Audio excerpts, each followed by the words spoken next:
Daddy, you look not impressed. My daughter, this is not meaningful to me. Hallelujah natural drinks is my ideal gift today. Hallelujah Ginger Tea Drink and Hallelujah Tamarind Drinks are the most perfect nutritious and healthy products that help everyone to boost their immune system to get complete relief of most sicknesses like joint pains, cough, diabetes, blood pressure, easy digestion, and many more. And certified by UNBS. For orders, find us at Bifro House on Sir Apollo Kagwa Road, opposite MBI. Hallelujah Natural Drinks, perfect for your health.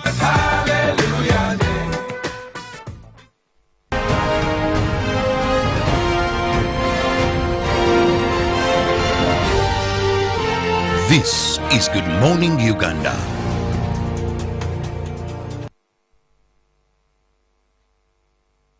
Now, good morning to all of you, our beautiful and lovely viewers. Today is yet another beautiful day where we come to share with you the anxiety of what we do carry in our current affairs, of course, reports, our news, our sports, and so much of our opinions, basically informed opinions for that matter. But today is another beautiful day that the Lord has ushered on to us, so we shall praise, glorify, and give honor unto Him. We hope all things are well with you, and at least you're waking up for something new, leaving everything behind, the dust that did happen in your life. But today I don't come alone to dust our history behind our backs. I come with Priscilla and Robert Chidabo. Good morning, Robert. Good morning, Felix. How have you been for the last 18 hours plus? I hope you've been fine. And how have you been, our dear lovely viewers? It's yet another day, and for every new day you have an opportunity to let go of your past. Recently, Felix and Priscilla discovered that some people are locked in a cage because there are things that they have refused to let go, and that avoids you from seeing positivity in your life. So it's a new day. Let all the baggage, all the burden go, and you begin a new day, a new life, because yes, God has given you another hours, 12 hours plus of the day for you to enjoy life and enjoy it in its fullest, which was the theme of yesterday's celebration, the Jena Ndumu Commemoration Day that we celebrated yesterday. Speaking about the past, Priscilla, good morning. Good morning to you, Felix, and good morning to you, Uganda. Thank you so much for always choosing UBC as your home every single morning as we kick-start off your day. My name is Priscilla Naloga, delighted to be yet again here. Middle of the week it is, and it's very exciting. What is happening around us is equally mind-blowing, especially in the region. We get to look at some interesting news coming through from Tanzania in regards to COVID-19 after the Tanzanian president, Magufuli, declaring Tanzania a COVID-free state. Now things are turning against him. But we'll look into the details of that. Just reminding you that we are actually streaming live this morning on our YouTube channel, which is UBC Television Uganda. But of course, speaking about all these other things that are happening around us, there's something quite interesting that probably we should also just touch a little bit. If you did notice, most recently, Priscilla has been talking about Crash Wednesday, Women Crash Wednesday. And I was thinking to myself, Robert, who do you want to crash on today? Rebecca Kadaga. Say what? Rebecca Kadaga, the Speaker of Parliament. One, she spent some time there and she still remains very, very solid and visible in her constituency. But also a lady who came out with an institution that is going to help us mentor our leaders better. The coming Parliament, we don't know what the 11th Parliament is going to look like. The Rebecca Kadaga Institute. All right, and I choose to crash on her. Priscilla, do you crash on any woman today? Yes, the wake of this week brought interesting news to us. The World Trading Organization elected a woman leader, Iwela from Nigeria. She's the first woman leader and also the first African woman leader to hold that position. So that for me is a big stride for women and Africa as a continent. Now before I come to telling you who I actually want to crash on today, I just want to also ask, we hear of a lot of these. We're glad we have someone doing this international scene. We're glad.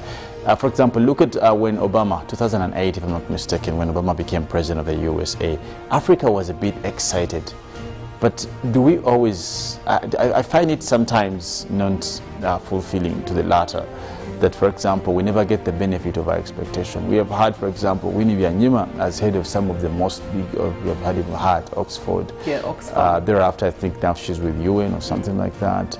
But do we ever get benefit out of, or we simply just have to celebrate away from expectation? Two things are very clear, Felix. First and foremost, it depends on the person occupying that office. But also you must understand that these people are... What do you mean by personality, character? Yeah. What do you mean? Personality also matters. You'll find that there are those that will go out of the way of the ordinary as they do their work to at least send a harm to where they come from. But you'll find that most of these offices, what we expect actually is not what the offices require. For example, when you talk about Obama as a president of the United States has his mandate. Yes, he could have a feel for Africa, like we saw Clinton. Clinton never had any roots in Africa, but he was so passionate about Africa. And Yet, he might have even had better relations with African countries compared to Obama. Yes, compared to Obama. Yeah. So that's why I brought in the element or the character of the person, that matters so much. Because you must understand, most of these positions are very clear on what you're going to do. But what they call job description is very limited to USA and then... So Winnie Byanyima being at United Nations or Oxfam, you find that her mandate is very clear. So it takes a hurt, it takes a character of someone to go out of the way to bring in the Africanness, the Ugandanness in her while establishing her or doing her work. Actually, the debate would be that as they're holding these positions of influence, how do they give back to the places where they come from, all the areas, all the regions that they actually represent? For me, that is actually the take home that we get to pick from these people that we celebrate. As they are having these places of influence, they can actually aid in certain decisions being made. And so that simply means, do they actually have the cautiousness? Do they have their own places at heart when they're having these positions? Some, yes, some, no. And again, it's not in their job description. Yes. It really goes back to the heart of the character and the person to be able to give back to the communities. Well, of course, speaking about local communities, we will dive into our local stories where we'll give you an update of the stories that did actually catch the news headlines in the last 12 hours. And we'll begin by looking at what transpired yesterday during the celebrations to commemorate the life of Archbishop Janan Lumu, where President Yoweri Museveni asked Ugandans to guard peace, which has been ushered in by the NRM government. Museveni said the country has built a strong army which is ready to fend off any attack. He said this during the celebrations to mark Janan Lumu Day at State House Entebbe, which were held under the theme Life in its Fullness. President Museveni also asked the church leaders to be balanced in their criticism towards government. Uganda marked the Janan Lumu Day with the main event taking place at State House Entebbe and presided over by His Excellency Yoweri Kaguta Museveni, was flanked by the First Lady Janet Museveni, government officials and religious leaders. President Museveni indicated that there was no reason for then President of Uganda, Idi Amin, to kill Bishop Lumu, who was criticizing his government. Museveni said their generation was able to avenge Lumu's death and will ensure that there is no repeat of the past occurrences. He, however, asked clergy to be balanced in their criticism towards government. The president also cautioned all those planning to destabilize Uganda's peace, saying they will be dealt with. The president also added that Uganda is a peaceful country and no one can destabilize it at the moment. On his part, the Archbishop of the Church of Uganda, Stephen Kazimba Mugalu, thanked the president for coming out to ensure that all missing persons are accounted for. Police is cautioning the public to remain vigilant against the threats of terrorism. Ugandans are urged to emulate collective responsibility to counter attacks of terrorism in their communities. The acts of torture of suspects remain unanswered, though the president tasked security agencies to make available the list of those arrested. In his recent security briefing, President Yoweri Museveni attributed rowdy activities witnessed during the election period to terrorism, a thing that compelled Security Command to involve commandos to counter such activities. Different scholars define terrorism as an unlawful use or threat of violence, especially against the state or the public, as a politically motivated means. This is what, according to crime intelligence, qualifies those acts of disruption in Uganda during the elections as terrorism. Social media continues to be a threat to masterminding terrorism activities, though it was partly enabled upon confirming that it was no longer a threat to national security. President Museveni, however, advises security agencies to make available the list of those who were arrested in order to end the disappearance talk. By law, police has to produce suspects in the court of law within 48 hours, but as to whether this is respected in the plight of abductions, no clear answer is available as of now. Cases of alleged abductions being witnessed under the NRM government have been under public criticism, though the president attests contrary. Still relating on crime, panic in Morocco, Karamoja sub-region, as suspected criminal warriors terrorize residents. The attacks have affected the districts of Morocco and parts of Napak between December and February. Karamoja mountain region covers the districts of Morocco, Napak, Nakapiripirit, Nabilatuk and Amdet. Suspected criminals have killed about 20 people in Morocco, municipality and some parts of Napak districts, leaving several others injured. Regional police spokesperson Mike Longelo confirmed the presence of criminal gangs in Morocco mountain region. He said police, UPDF and anti-stock theft unit have intensified patrols in Nadu Get, Las Tonch and Rupa in Morocco and at Rupe and La Tome in Napak district. Despite presence of foot and motorized patrols at night, there are still some pockets of armed warriors who are attacking residents in this region. Away from that, national resistance movement supporters in Bukizu sub-region have rallied behind their party president Yoweri Museveni to come on top of the presidential election petition. The supporters say President Museveni scored highly contrary, and with Busoga region sub-region giving him full support in the presidential elections. Improving the welfare of Ugandans by 2040 is among the mandates of government to ensure that Ugandans are financially stable. This has been witnessed in the Elgon region with the making of Mbale a city which has attracted many people for business. This has made NRM supporters under Muzee Yendera task force in the Elgon region to disregard claims of underdevelopment under the NRM government. Regarding the critics of government in terms of leadership, Muzee Yendera task force members say it is high time they waited for 2026 because President Museveni is now focusing on developing the country further. The members carried placards bearing words of this ideology.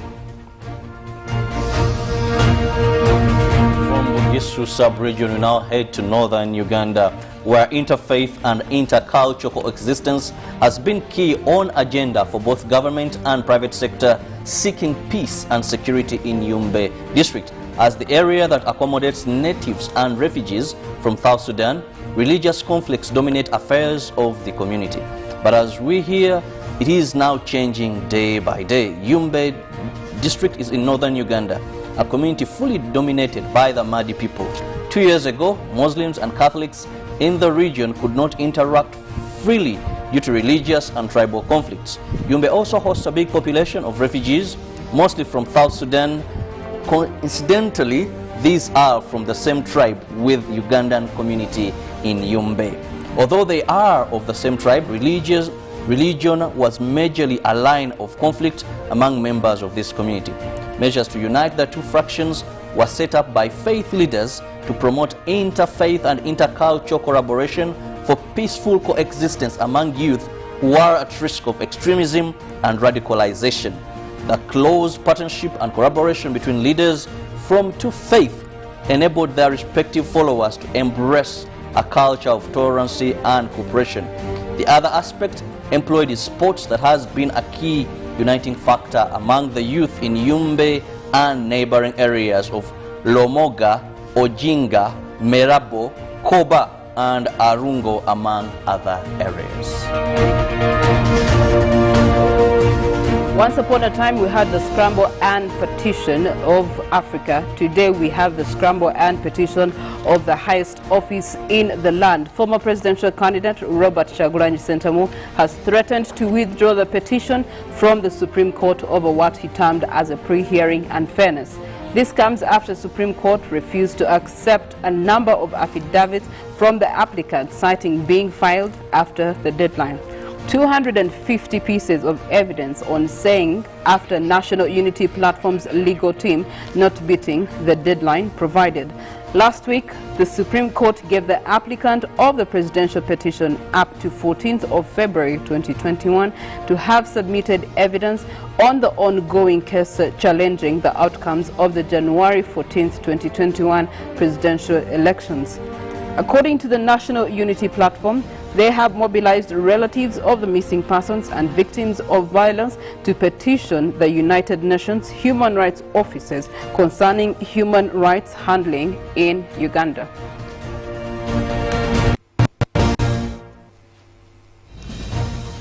Well, those are some of the stories that we were able to get you that were in the local scene. What happened?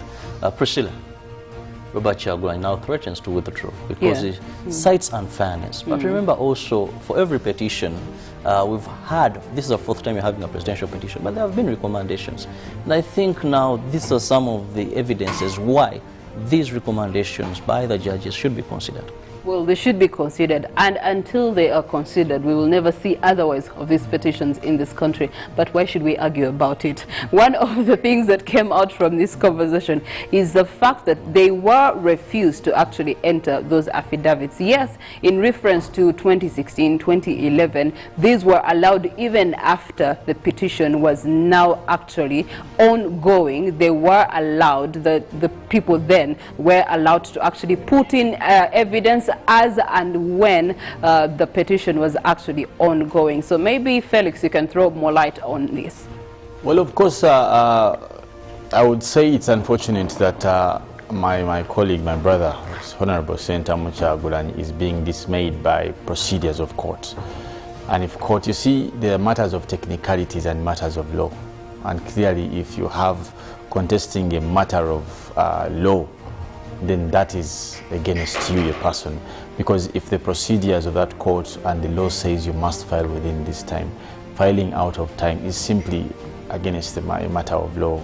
So when does a technicality apply? Because if we have seen it being witnessed in the other petitions, why is it not being accepted this time around? I'm not categorically sure on which particular... You see, every case is as good as its facts. The case of Amambabazi, the case of Chiza Besigye were as good as their facts and as good as the times.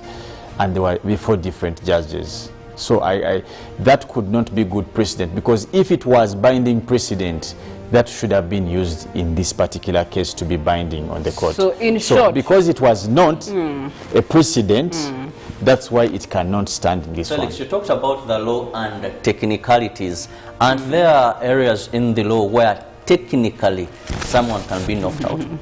Yeah.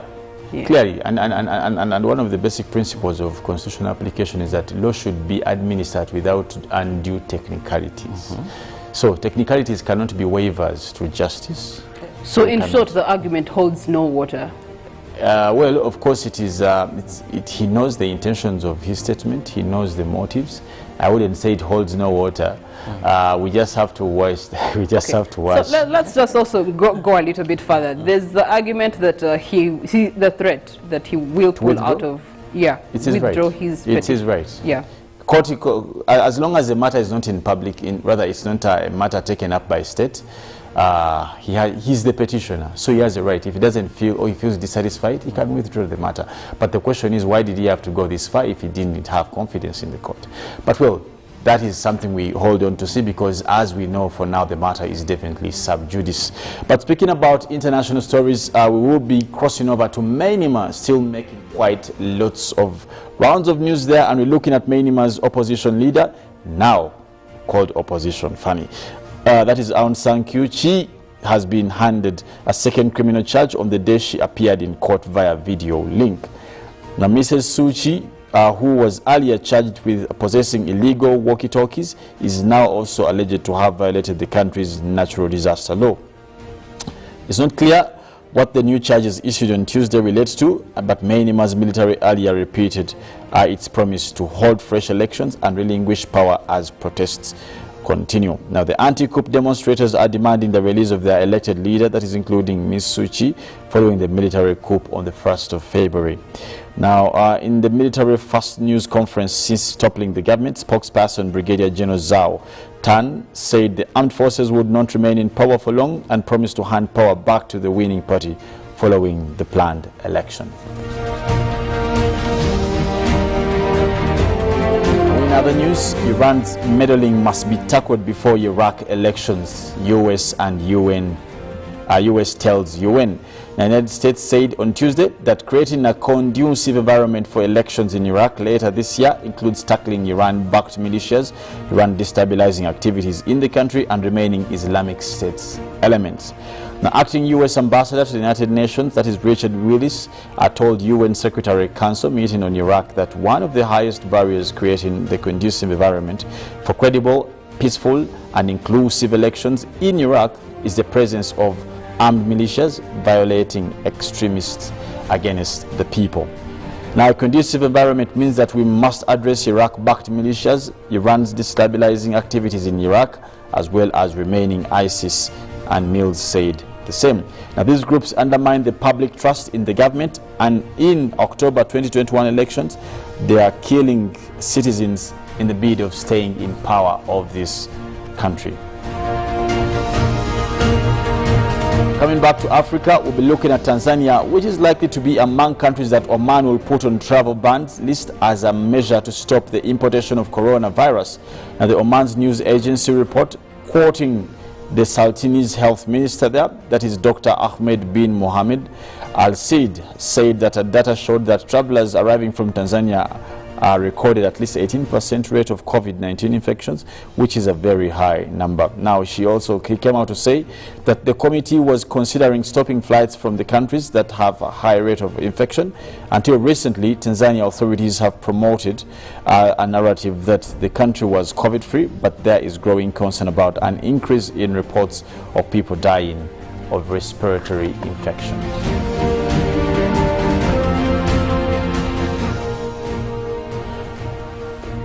Well, that's what's happening in Tanzania, just our neighbors here.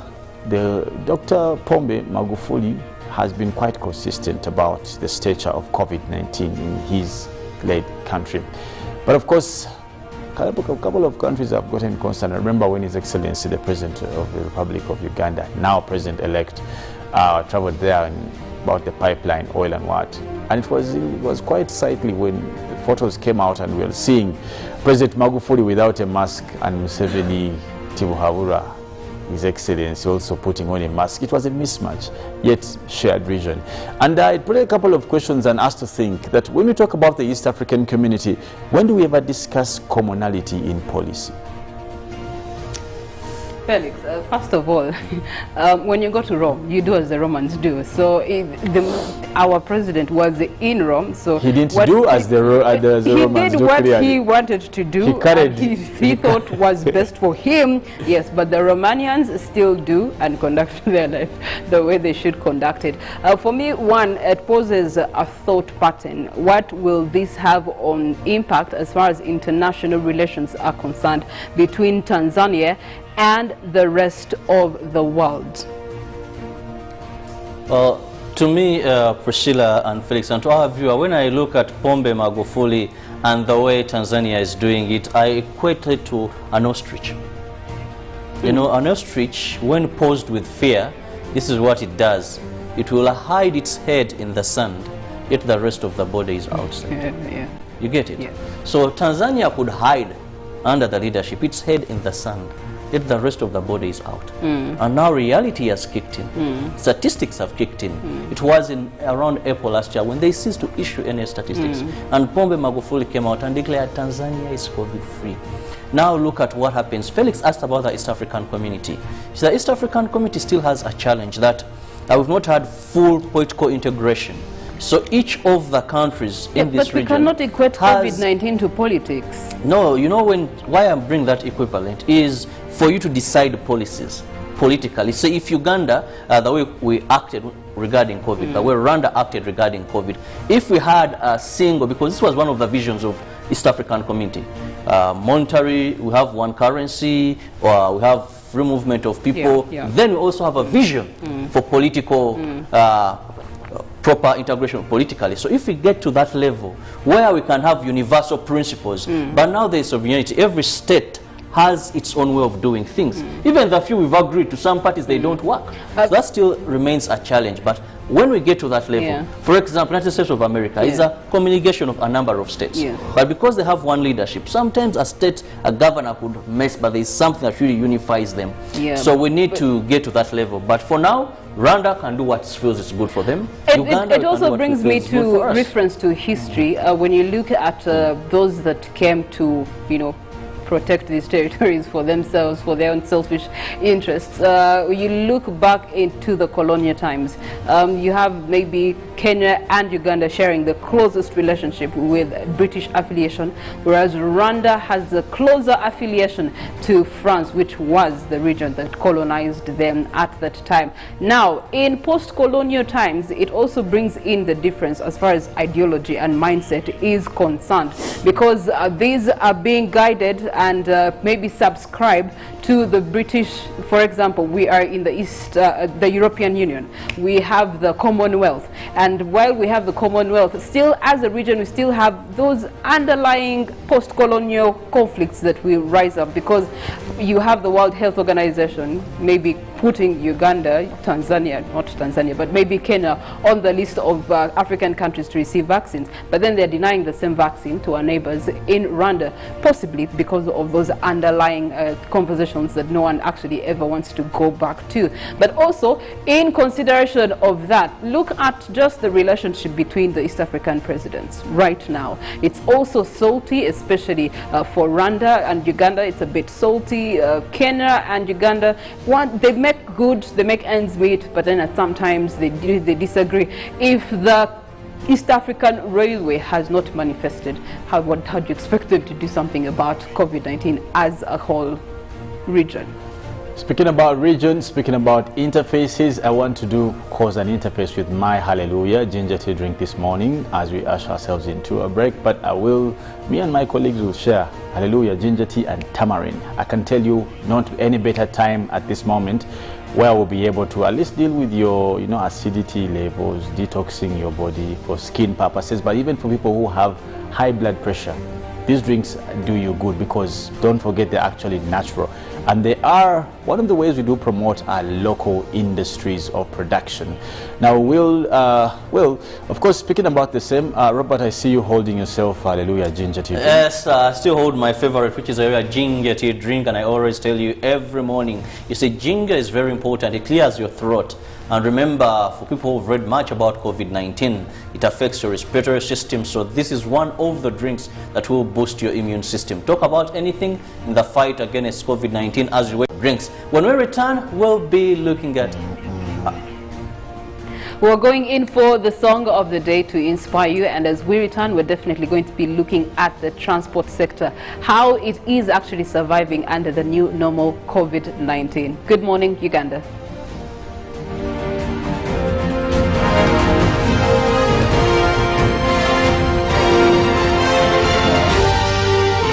This is Good Morning Uganda. Pick of the day on UBC, brought to you by Authentically symbolic and insightful. We should work so hard to evacuate this power.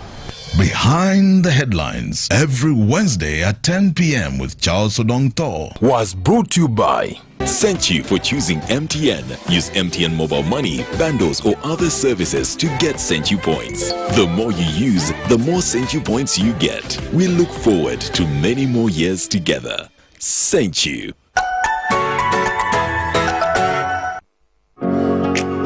It's no secret that ICT makes learning easy. The strides made in our field could not be possible without it.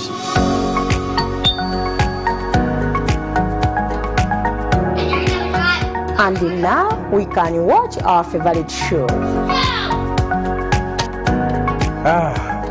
My radio is my best friend. UCC provides an enabling regulatory environment and policy guidance for healthy competition. We also facilitate ease of doing business in the communications sector through licensing, standardization, spectrum management, tariff regulation, rural communication development, and consumer empowerment. An informed consumer is an empowered consumer. UCC supports local content and innovations. Driving the development of a robust communication sector in Uganda is Uganda Communications Commission.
Uganda. You are the reason that we wake up every morning to come and do this show, to ensure that you enjoy your moment. We spice your morning every weekday. Make it a date from 6:30 till the hour of 9. We're here to spice up your morning, to inform you of what is happening, what are some of the expectations throughout the day, and really such music. Many artists sing about love. Many artists. I think this is because somebody told me that things that dominate the world is power, money, and love. Do you agree to that, Priscilla? No, it's actually power, sex, and money. So what? Yeah. Power, sex, and money. Says who? Those are the things that dominate I see the world. Power, sex, money? I don't think. Come on. Seriously. That's extreme. Now, the love comes in. Love for money, love for power, love for sex. That's where the love comes in. Priscilla, Felix, what's your opinion on that? I think that's... It definitely. I'm kind of. By the way, power may not qualify. Okay. Yeah, because I can tell you of greatness that has come out of humility.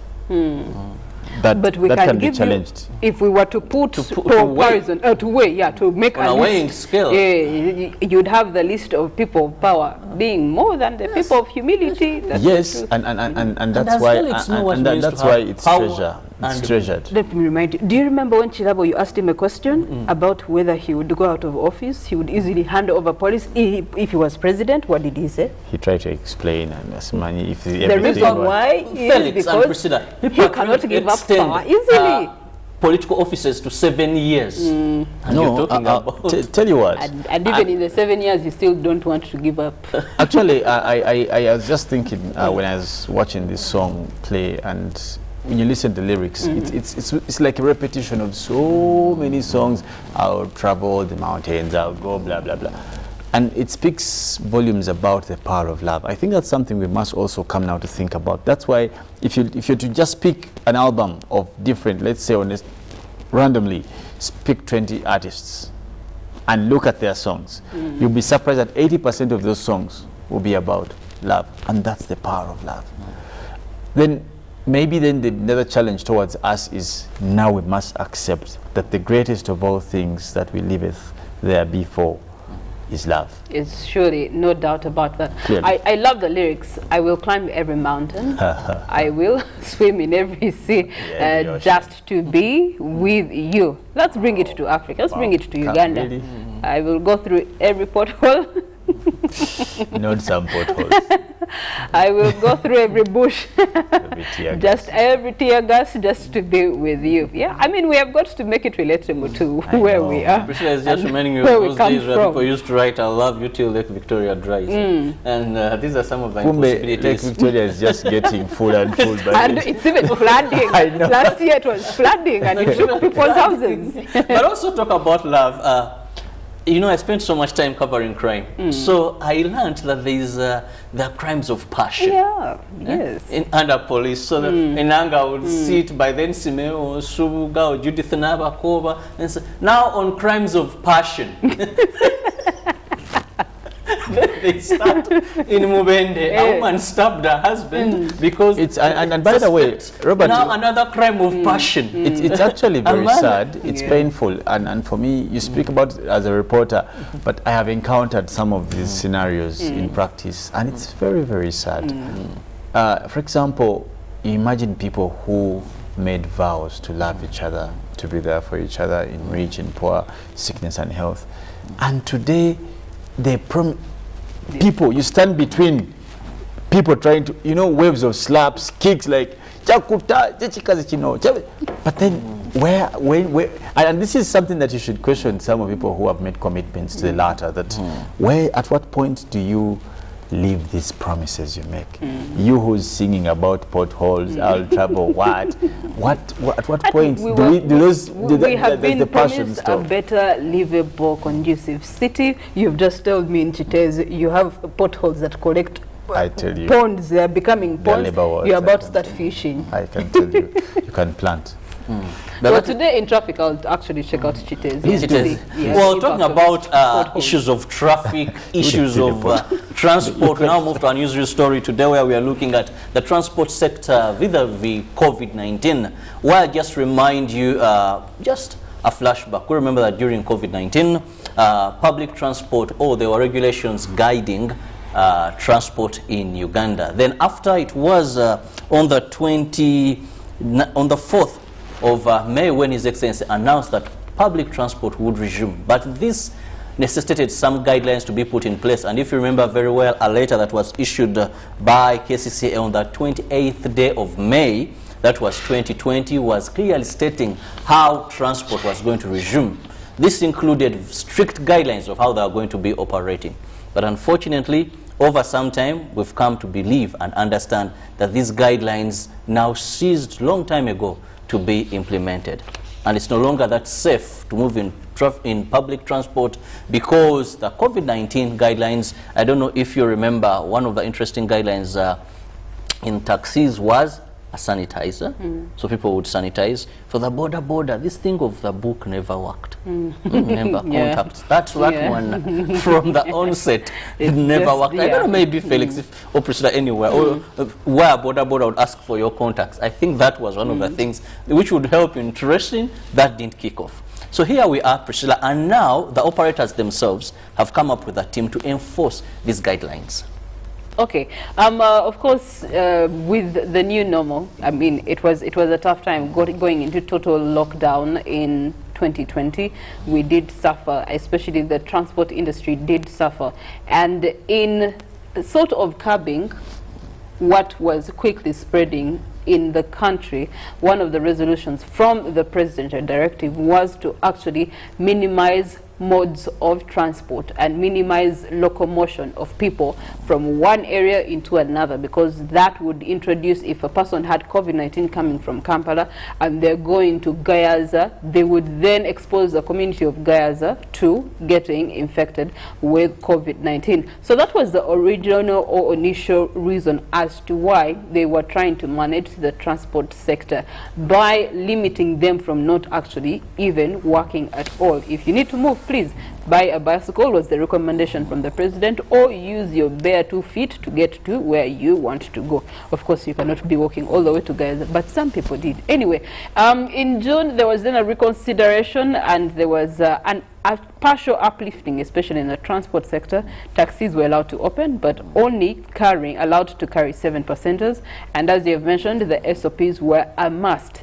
Now, the conflict in that was that the taxi operators then came back to respond to that by stating, how do we carry 7 passengers at the price of 14 passengers?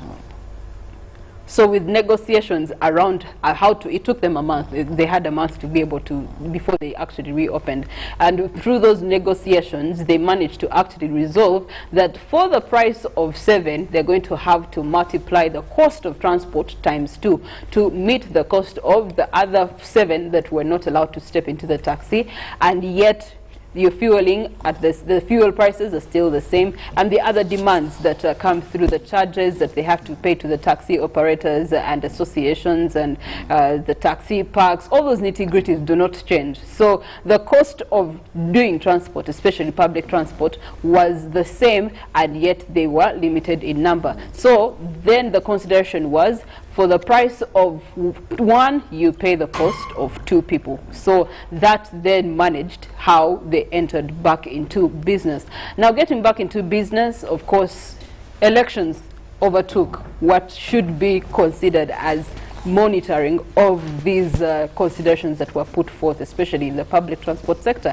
And for that matter, now elections are done, now people are actually seeing what is happening. And what has been happening is that because there's no monitoring of these policies, yes, public transport has been facing that challenge. They were back to carrying the 14 and yet still charging the price of 2 for one person. Let me say if coming from Entebbe Road into town, you were initially paying 1,000, so because you're carrying 7 passengers, you're charging 2,000.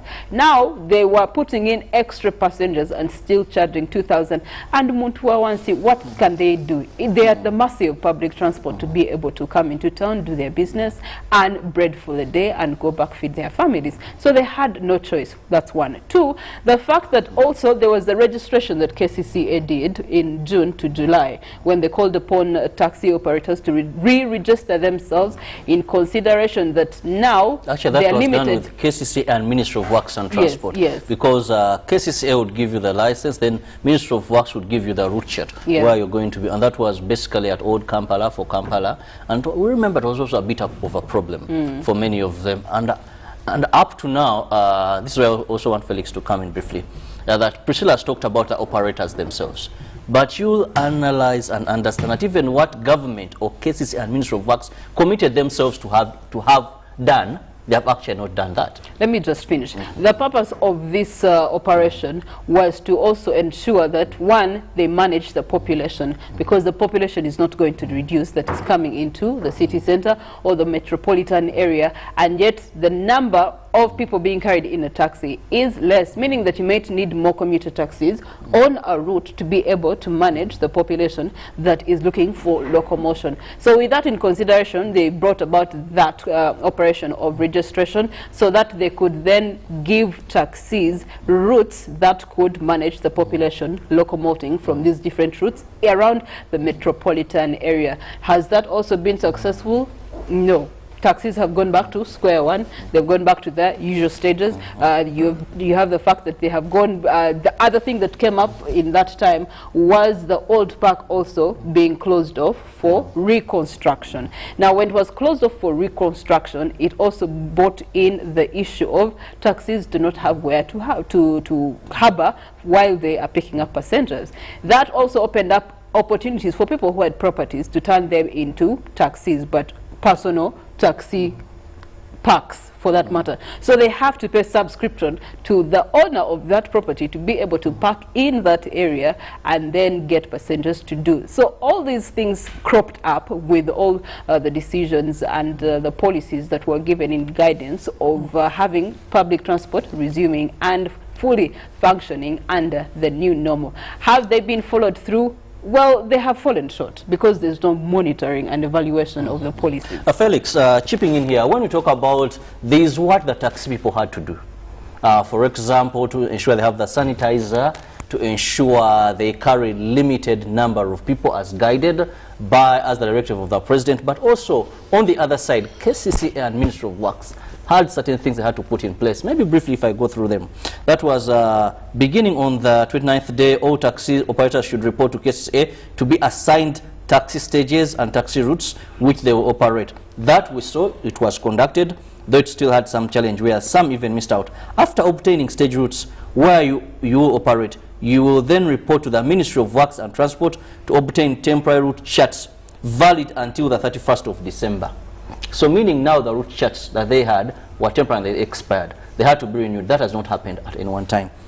Still, for now, the monetary fee payment, that is for PSV, passenger vehicles, there, renewal of driving permit, expiry, third party and all that. But there was also gazetting of stages. That was one. There was inspection of vehicles that is also going to be carrying out. Then 6-month grace period will expire on the 31st of December to allow public transport operators obtain permit for route chart, color code. You remember about the color issue? That they were going to come up with colors for you to be able to know that if I'm going to this is the color we are using. That was for the ministry to come up and give, so that they have also not been able to put in place. And also parking will be assigned by KCCA. KCCA also had to mark specific areas. In consideration of the guideline of social distancing. Social distancing. Yes. In taxi parks, it was KCCA had to even mark how people are going to stand as they line up.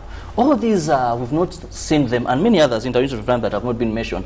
That if we look at this document that was issued by the Minister for Kampala, Betty Amongi, at that particular time, it stipulated a couple of things that government had to fulfill, but I don't see any to that effect. And the deadline was around, some was November there.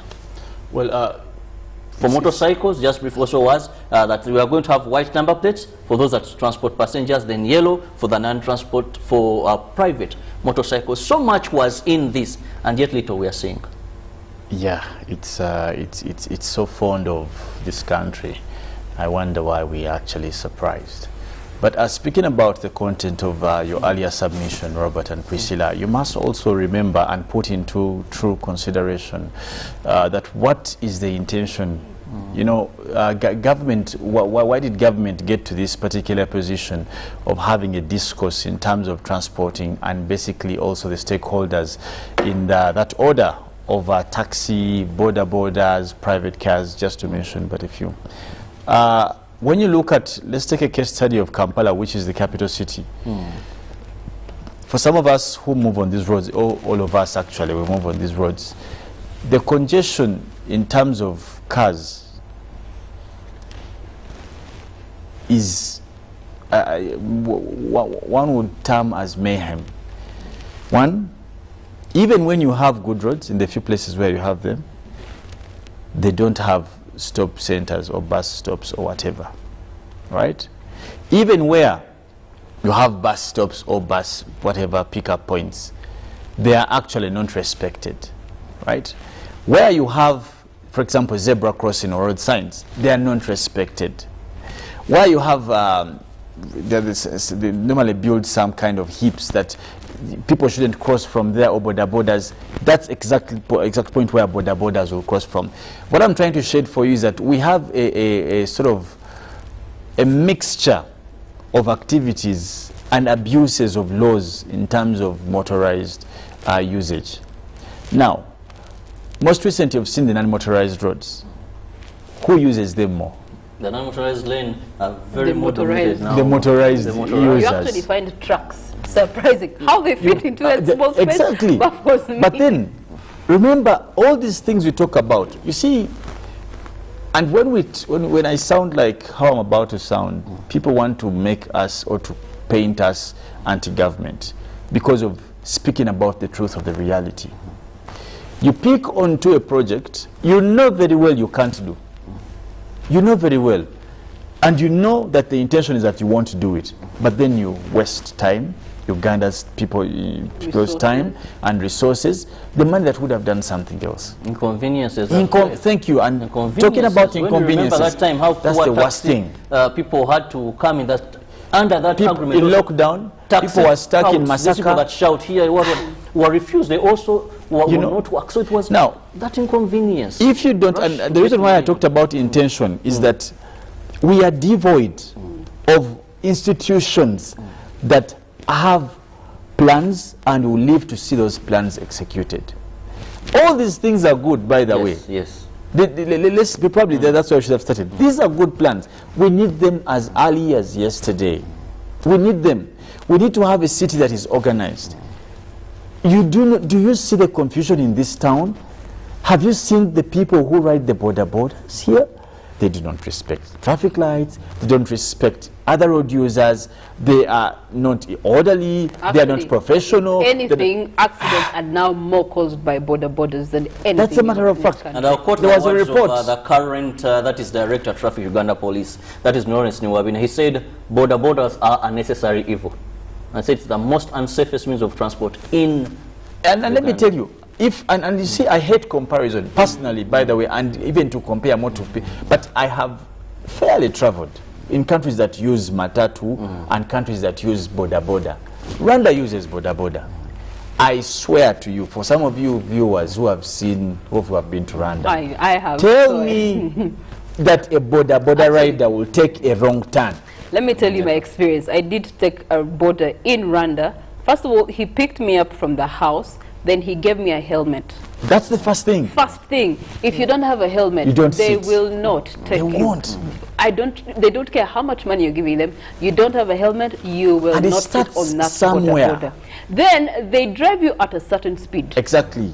Then they do obey all traffic the sign lights, all of them, posts and everything. They do abide by it.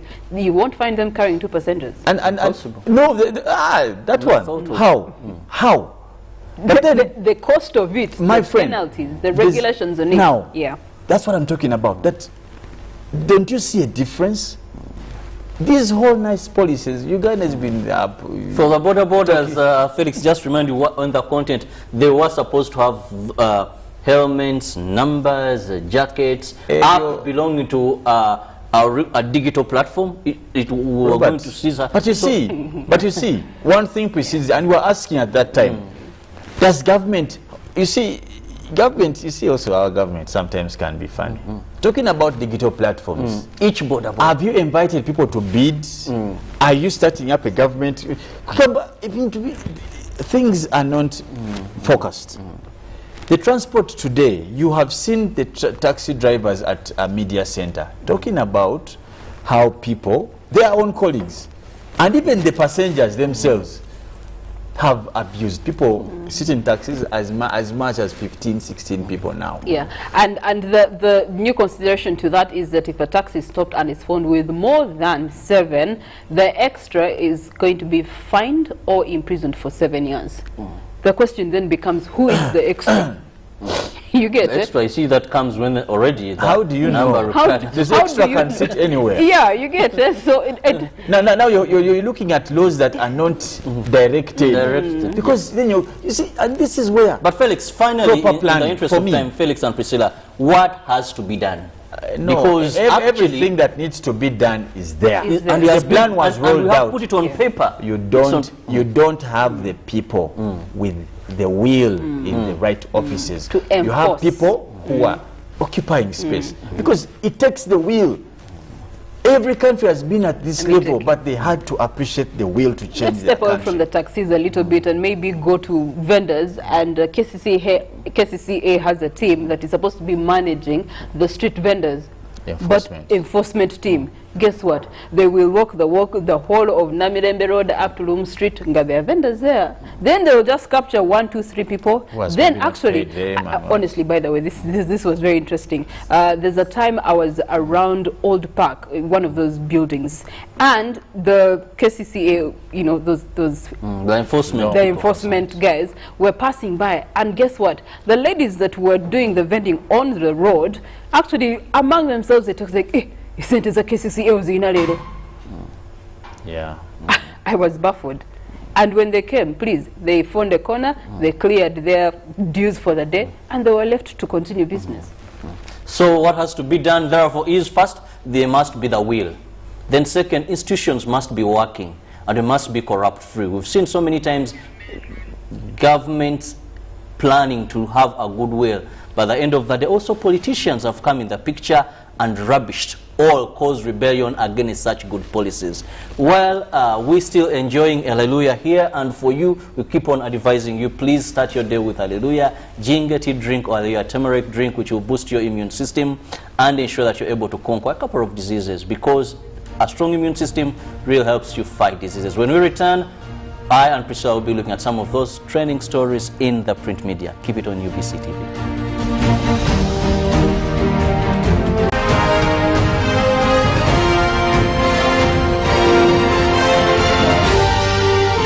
This is Good Morning Uganda.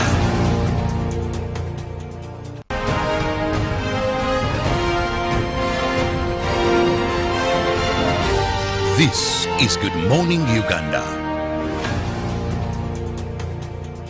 Buyugira nyaffe Uganda ku Radio Africa tolemwa kumwenya olw'akamwenyumwenyu akajjudde abanywanyi. Embeera y'obudde yatukolako mukwano n'obutonde obutubeezaawo ne butusobozesa buli omu okubeerawo mu ngeri ye, kuba ffenna tuli banjawulo ne mu ngeri gye tukwasaganyamu emirimu gyaffe. Naye ekitugatta ne tufuuka omuntu omu bwe bwomi obuva mu kyokunywa ekya Hallelujah Ginger Tea Drink ne Hallelujah Tamarind Drink, eddekende erikumala ennyonta ate nga wejjanjaba omubiri gwo. Ekyokunywa kino kye kitegeera emibiri gyaffe kuba kya butonde 100 ku 100. Woomerwa ekyokunywa kirimu omubisi gw'enkooge. Hallelujah Tamarind Drink ne Hallelujah Ginger Tea Drink bikolebwa ba Hallelujah Reflexology Healthy Solution and Nutritional Research Center Limited. Weefunira ekyokunywa kya Hallelujah leero okuva ku maduuka wonna. Bakubire ku noti 393 24 15 66. Welcome to English in a Minute. This is a weasel. These wild animals are small and tricky. Wow, Anna. Looks like you could use some help. Let me carry that. Thanks, Jonathan. I can always count on you. Jessica, not so much. She weaseled out of helping you again, didn't she? Yes, she did. She's a weasel.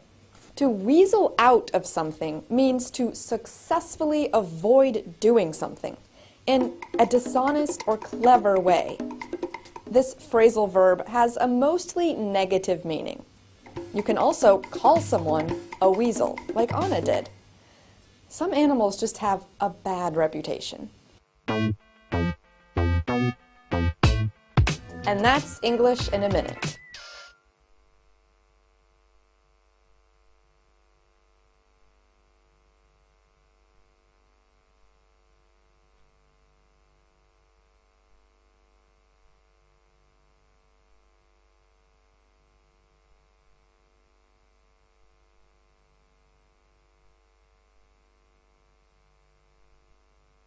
Stay connected to the largest 4G network in Uganda, anytime, anywhere, using the Airtel 4G Pocket MiFi, available at only 123,000 Uganda shillings. This comes with 15 GB free, valid for a month. You can connect up to 10 users at a go and still enjoy a shared yet unmatched internet experience. Dial *175*9# to activate free 15 GB. Visit the nearest Airtel shop to get one today. Airtel, the smartphone network. Airtel is regulated by the Uganda Communications Commission.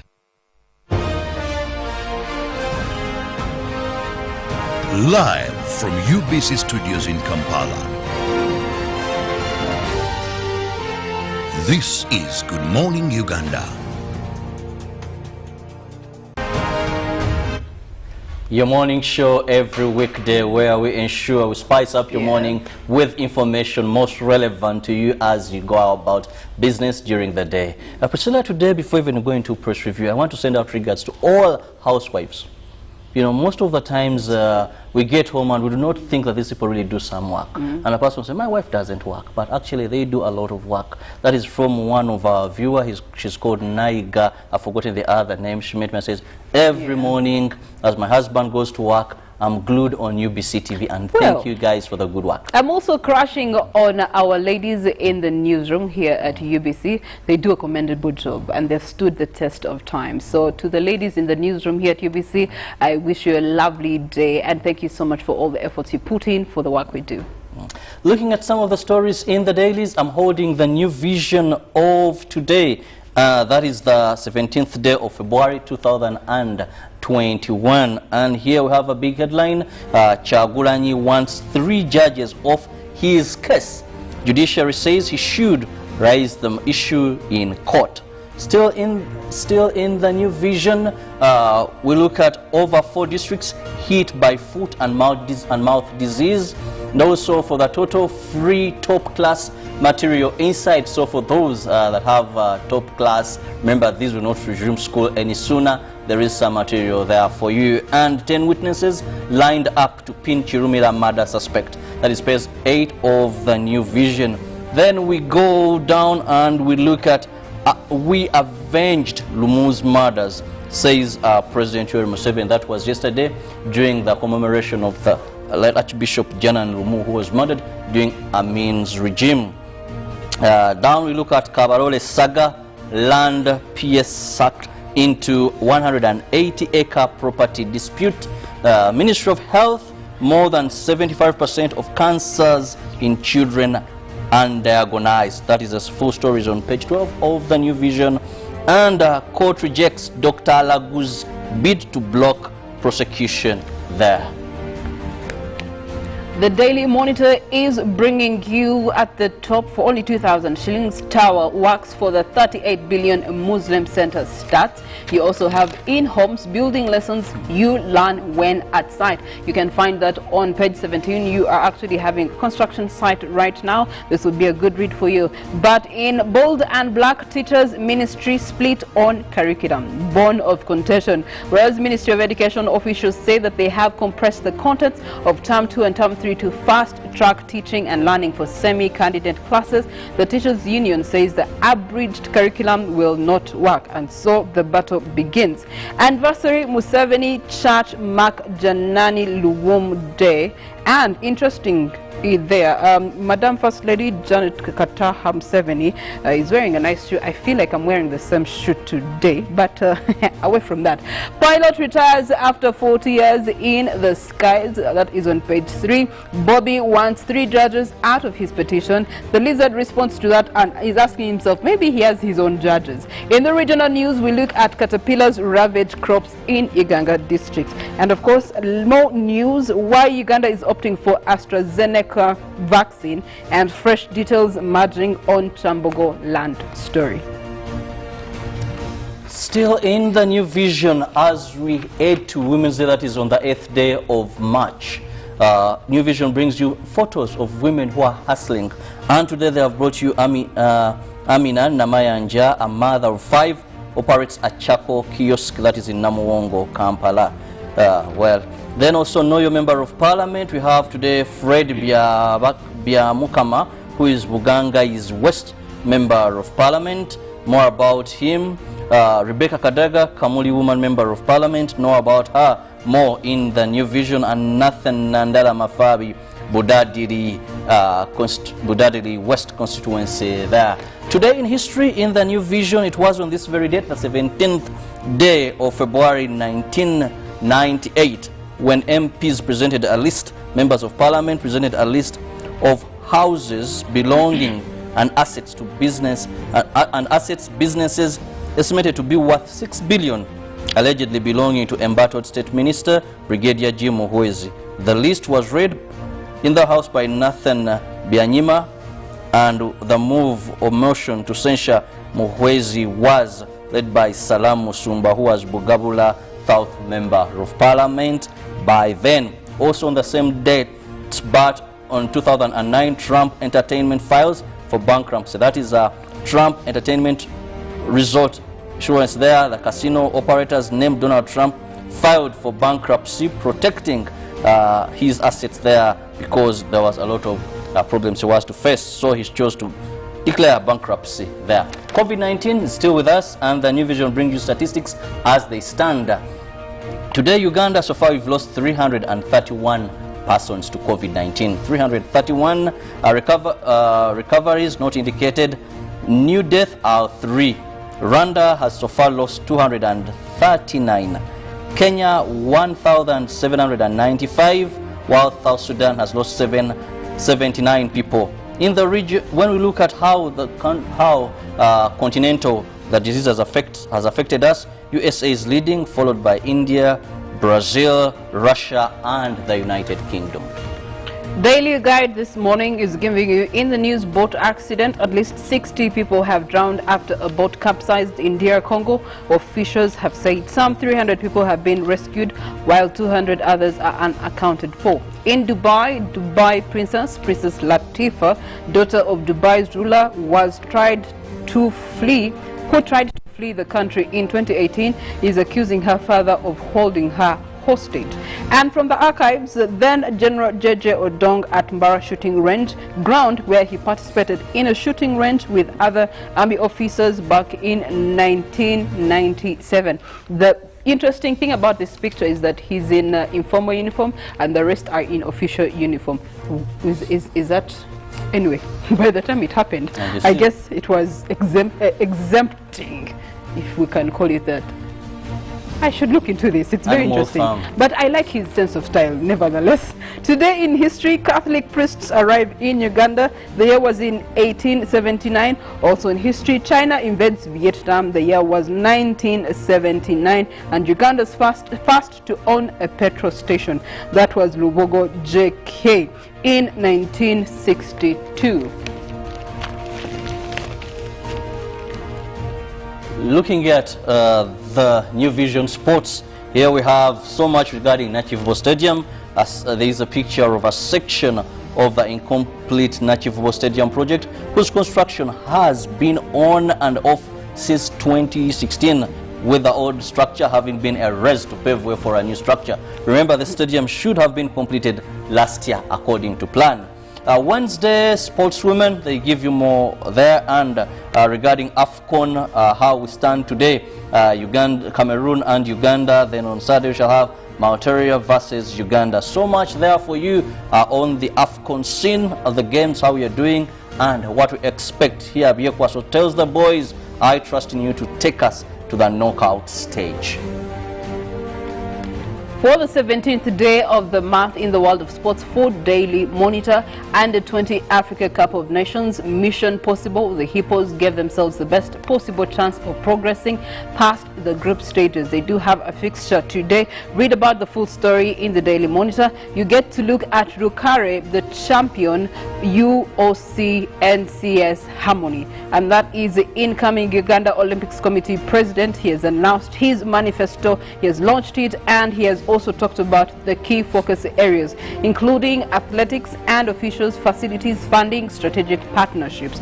We also get to look at COPs go top as crisis hit KCCA visit Flying Eagles. That is in the Star Times Uganda Premier League. Those are some of the major stories happening on the local scene. Interesting story comes to Nachivubo Priscilla. For the sports fraternity, we don't have the Nachivubo, the old Nachivubo. We expect the best, but of course they are far behind schedule.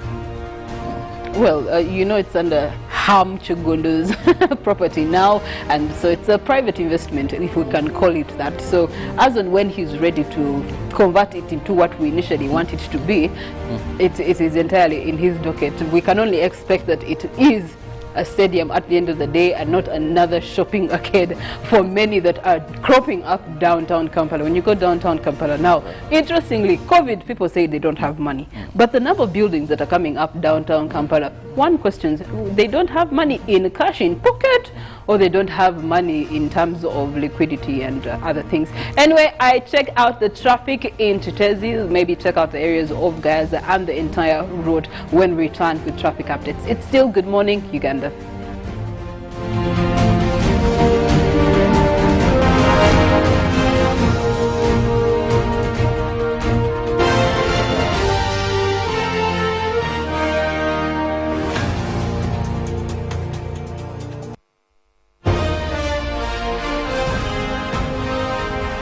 Live from UBC Studios in Kampala. This is Good Morning Uganda. Stay connected to the largest 4G network in Uganda, anytime, anywhere, using the Airtel 4G Pocket MiFi, available at only 123,000 Uganda shillings. This comes with 15 GB free, valid for a month. You can connect up to 10 users at a go and still enjoy a shared yet unmatched internet experience. Dial *175*9# to activate free 15 GB. Visit the nearest Airtel shop to get one today. Airtel, the smartphone network. Airtel is regulated by the Uganda Communications Commission. Welcome to English in a Minute. To mince means to cut into very small pieces. You probably mince garlic or onions when you cook. Hey Anna, come look at this. I just started a painting class. Wow, Jonathan, that is a lot of colors. Do you like it? Well, it's a start. Don't mince your words. I can take it. Well, Jonathan, to be truthful, hard to look at. If you mince your words, you do not speak in a direct or honest way because you want to avoid offending someone. You will usually hear this phrase in the negative form. If someone tells you, don't mince your words, they want to know the truth, even if it is difficult to hear. And that's English in a Minute. Buyogera nyaffe Uganda ku Radio Africa, tolemwa kumwenya, olw'akamwenyumwenyu akajjudde abanywanyi. Embeera y'obudde yatukolako mukwano, n'obutonde obutubeezaawo, ne butusobozesa buli omu okubeerawo mu ngeri ye, kuba ffenna tuli banjawulo, ne mu ngeri gye tukwasaganyamu emirimu gyaffe. Naye ekitugatta ne tufuuka omuntu omu, bwe buwoomye buva mu kyokunywa, ekyaleeruya jingatte drink, n'aleeruya tamarin drink, eddekende erikumala ennyonta, ate nga wejjanjaba omubiri gwo. ekyokunywa kino kye kitegeera emibiri gyaffe kuba kya butonde 10 ku 10. Woomerwa ekyokunywa kirimu omubisi gw'enkooge. Alleluia tamarind drink ne Alleluia ginger tea drink bikolebwa ba Alleluia Reflexology Healthy Solution and Nutritional Research Center Limited. Weefunira ekyokunywa kya Alleluia leero okuva ku maduuka wonna. Bakubire ku noti 393 24 15 6 Double data. Airtel introduces double data. The biggest deal ever on smartphones in Uganda. Buy a smartphone, 3G or 4G, and get 100% data bonus from Airtel. Airtel is giving you 100% bonus data on all weekly and monthly bundles for every new smartphone connected to Airtel for the first 3 months. Dial *175*9# to enjoy double data. Double data, double data. Oh. Airtel, the smartphone network, regulated by Uganda Communications Commission. Live from Now Avenue in UBC Studios. This is Good Morning Uganda. Good morning, Uganda, and it's lovely to be in your company this morning. We get to look at the traffic updates, and as usual, I would like to say greetings to you, Rita. You continue to testify how this actually is helping you to get to office faster than you usually were getting to office. Now, speaking of which, we want to check out from Nakwero into Gayaza, then you get into maybe Chitetika, you want to get into the rest of the route all the way to Kalere. We want to see how the traffic is looking like this morning. Now we start off with Nakwero, which I want to say greetings to you, Shamira. You stay in this area code. We get from Nakwero getting into the trading center of Gayaza around Manyangwa. You get to see that the traffic is not actually bad. Of course, you do have some sharp corners here on this highway, and they do affect the flow of jam. But the rest of it in between there does not seem to be so bad up until you are heading or joining Manyangwa Road. Now you start to see a little bit of jam building up heading to the trading center in Gayaza, where you have Namirembe stage. Now this traffic jam, definitely you do consider that commuter taxis are contributing to this traffic jam. Also, the fact that this is majorly a residential area, people are trying to get onto the road, given the fact that it also has so many routes, feeder routes that do join the road. It does reflect itself through the traffic that you're seeing at this sharp corner. We get to see Manyangwa Road this morning and what it looks like. This feeds into Gayaza and its trading center. The rest of Manyangwa Road is having a clear route up until you intersect with Gayaza Trading Center. Now Gayaza Trading Center brings in traffic from Zirowe. It also brings in traffic from this other side that we have Namavundu and the likes. And as you've noted, this line has just turned red, meaning that the traffic has come to a standstill. Now this particular route into the trading center is actually narrow, and yet the users are many, considering that the trucks that come in from the Kayunga route through Gayaza Road into the city use this very same route. Commuter taxis, there are 2 taxi parks on this very route. You also do have a lot of businesses, a lot of arcades that have actually cropped up on the trading center route, and that is why we are experiencing some serious jam in the trading center.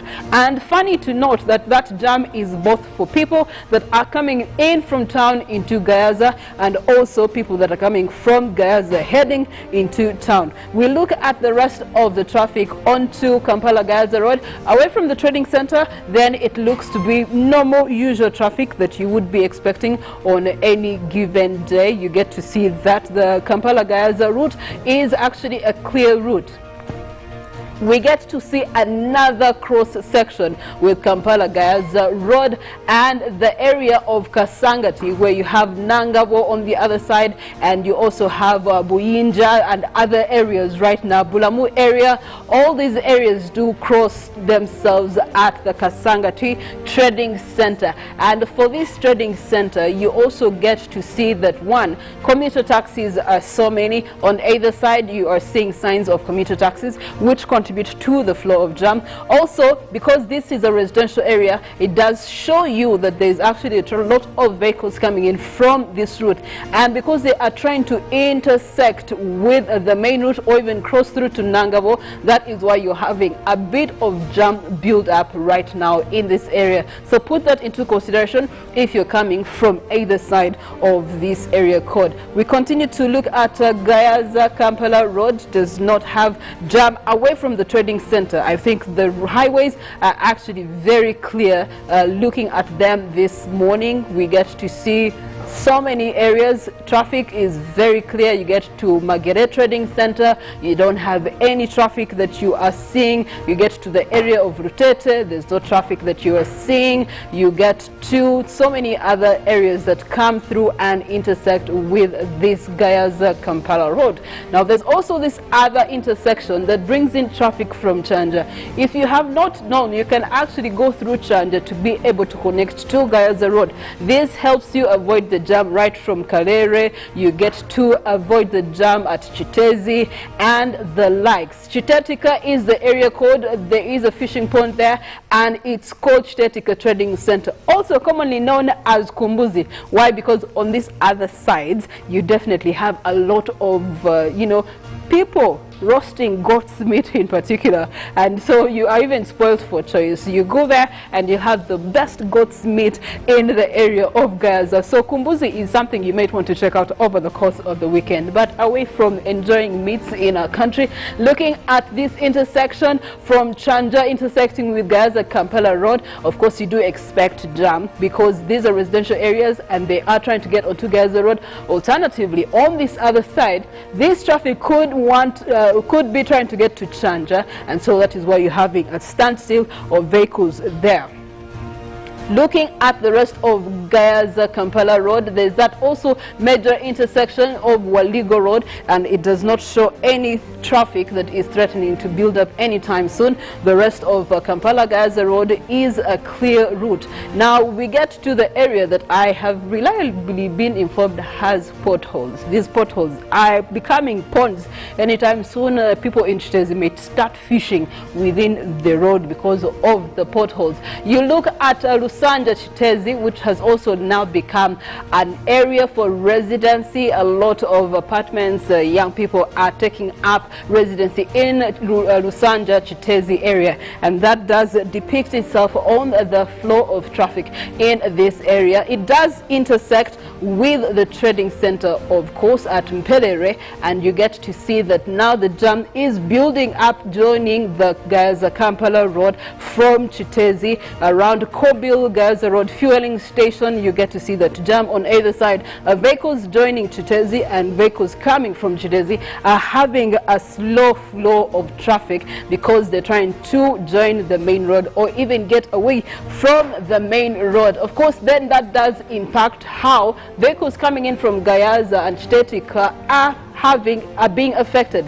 Their traffic is put at a standstill because these are trying to join the main road. If you can go past this, then you have surely succeeded in managing and tolerating a jam. Of course, you have Mpelere Trading Center that has clear jam away from the trading center. It brings you all the way into Kanyanya area code that also has just a little bit of traffic, of course, because of the feeder roads getting onto the main way. Away from that, you bring yourself to which would be Kanyanya Nyanzi area code. You also have traffic that is clear in that place. You get yourself into other areas where you have Holmes Darlen and the likes intersecting with Kawempe Tula Road. The traffic is clear this morning. Erisa Road feeding into Gayaza Kampala Road. The traffic is clear this morning, and then it brings us to the Kampala Northern Bypass intersection. Of course, the diversions are because there is renewed construction that is happening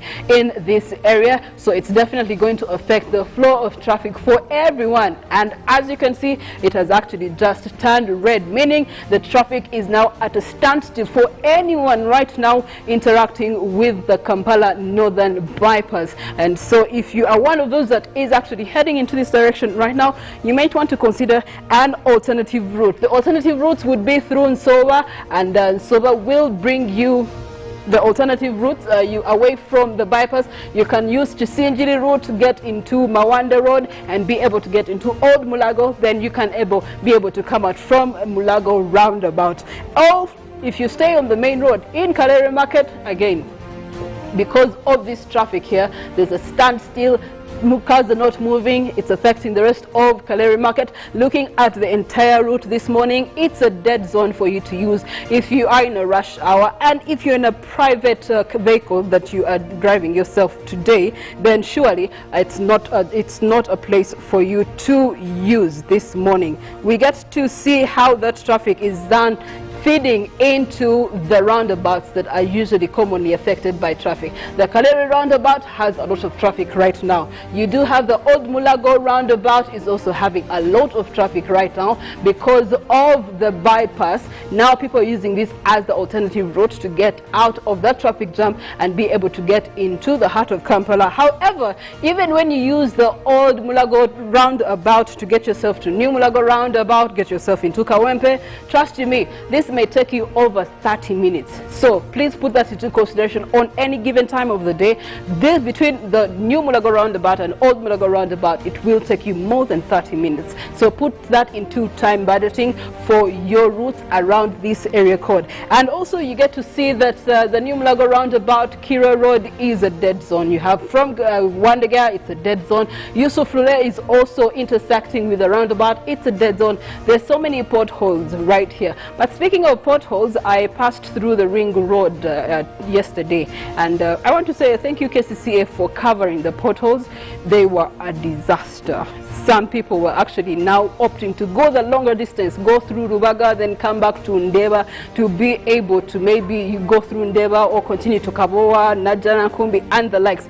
But now that that has been worked on, it definitely changes how traffic is flowing in that area. And if only these potholes can also be sorted, it will surely change the state of traffic affairs in this area code. Speaking of which, we were also in Maya yesterday, and from Nsanji getting to Busega roundabout, it took us over an hour. So if you are in that place, or maybe you have an appointment on that route, please consider that you might want to buy yourself 1.5 hours plus before your appointment time in consideration of that traffic. But that's all we have for you on updates. Incoming, we do have Good Morning Agenda, Good Morning Uganda agenda, where we're going to be discussing a topic for the day.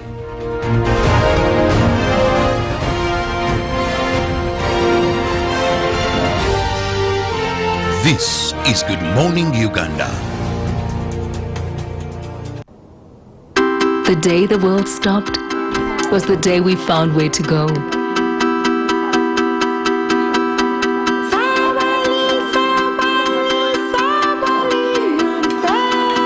From now on, we're not going to leave anything on our plates, because we've learned to savor the moments that were always there. And they never tasted this good. Stay connected to the largest 4G network in Uganda, anytime, anywhere, using the Airtel 4G Pocket MiFi, available at only 123,000 Uganda shillings. This comes with 15 GB free, valid for a month. You can connect up to 10 users at a go and still enjoy a shared yet unmatched internet experience. Dial *175*9# to activate free 15 GB. Visit the nearest Airtel shop to get one today. Airtel, the smartphone network. Airtel is regulated by the Uganda Communications Commission. Coming soon on UBC. Food is more than just a great meal. It's even better when it's prepared with art.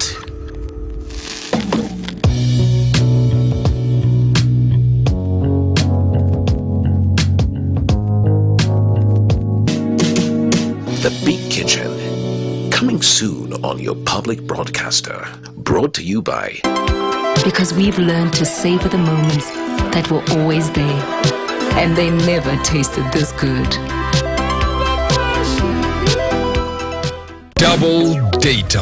Airtel introduces double data, the biggest deal ever on smartphones in Uganda. Buy a smartphone, 3G or 4G, and get 100% data bonus from Airtel. Airtel is giving you 100% bonus data on all weekly and monthly bundles for every new smartphone connected to Airtel for the first 3 months. Dial *175*9# to enjoy double data. Double data, double data. Oh, bino bye birumaba ya ye. Airtel, the smartphone network, regulated by Uganda Communications Commission. Welcome to English in a Minute. To mince means to cut into very small pieces. You probably mince garlic or onions when you cook. Hey Anna, come look at this. I just started a painting class. Wow, Jonathan, that is a lot of colors. Do you like it? Well, it's a start. Don't mince your words. I can take it. Well, Jonathan, to be truthful, hard to look at. If you mince your words, you do not speak in a direct or honest way because you want to avoid offending someone. You will usually hear this phrase in the negative form. If someone tells you, don't mince your words, they want to know the truth, even if it is difficult to hear. And that's English in a Minute. It's no secret that ICT makes learning easy. The strides made in our field could not be possible without it.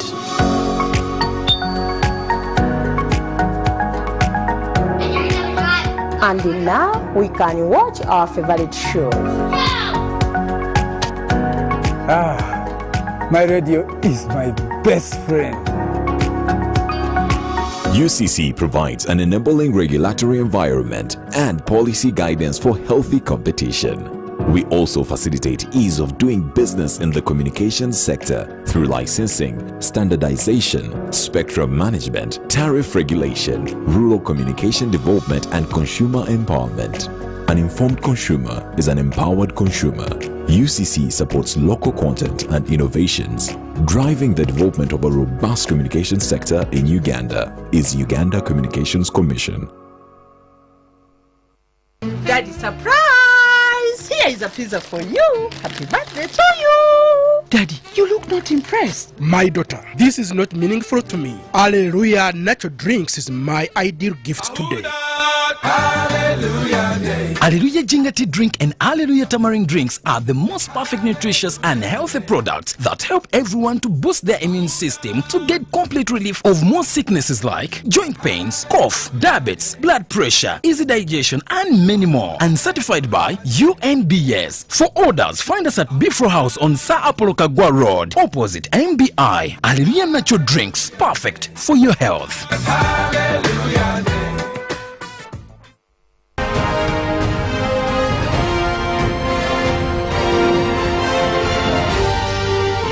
This is Good Morning Uganda.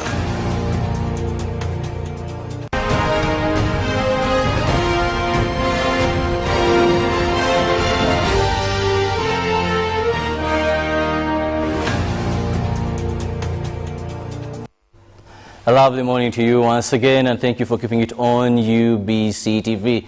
Today on the Christian calendar, we begin the period of Lent. That is fasting for the next 40 days. And remember, this will end on Good Friday as we usher into Easter.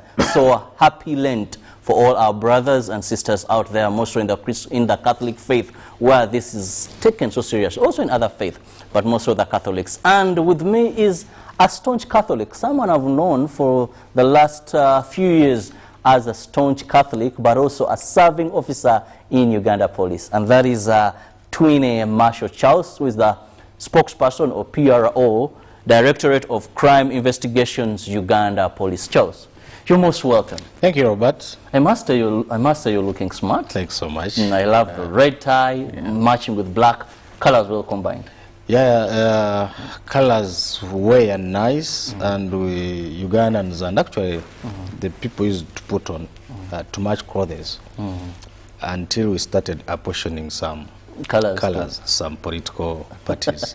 And I find it now very hard sometimes to put on sounding colors to avoid some comments. Yeah, sure. Are you fasting? I know you every Lent time we meet on Chirabo. I mean, at time this time around, COVID has changed the aspect of all things. Incidentally, it's one of the requirements in the Catholic faith that when such time reaches, it's obligatory to fast. Our fasting is not so tedious. It's not as tedious as for the colleagues in the Muslim faith. We dedicate this time to prayer. We dedicate this time to reconciliation. We dedicate this time to love and to renew your faith. We started with the Ash Wednesday, and immediately after this show, I will go to any nearby Catholic church. I will also go for that Ash, and I begin my fasting.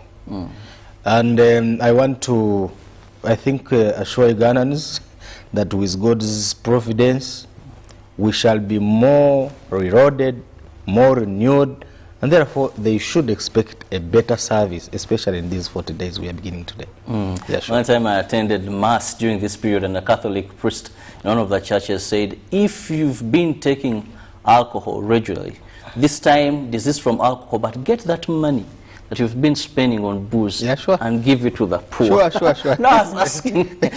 Money can be found when you're going to the bar, but making that saving for you to give could be another different story. Yeah, sure.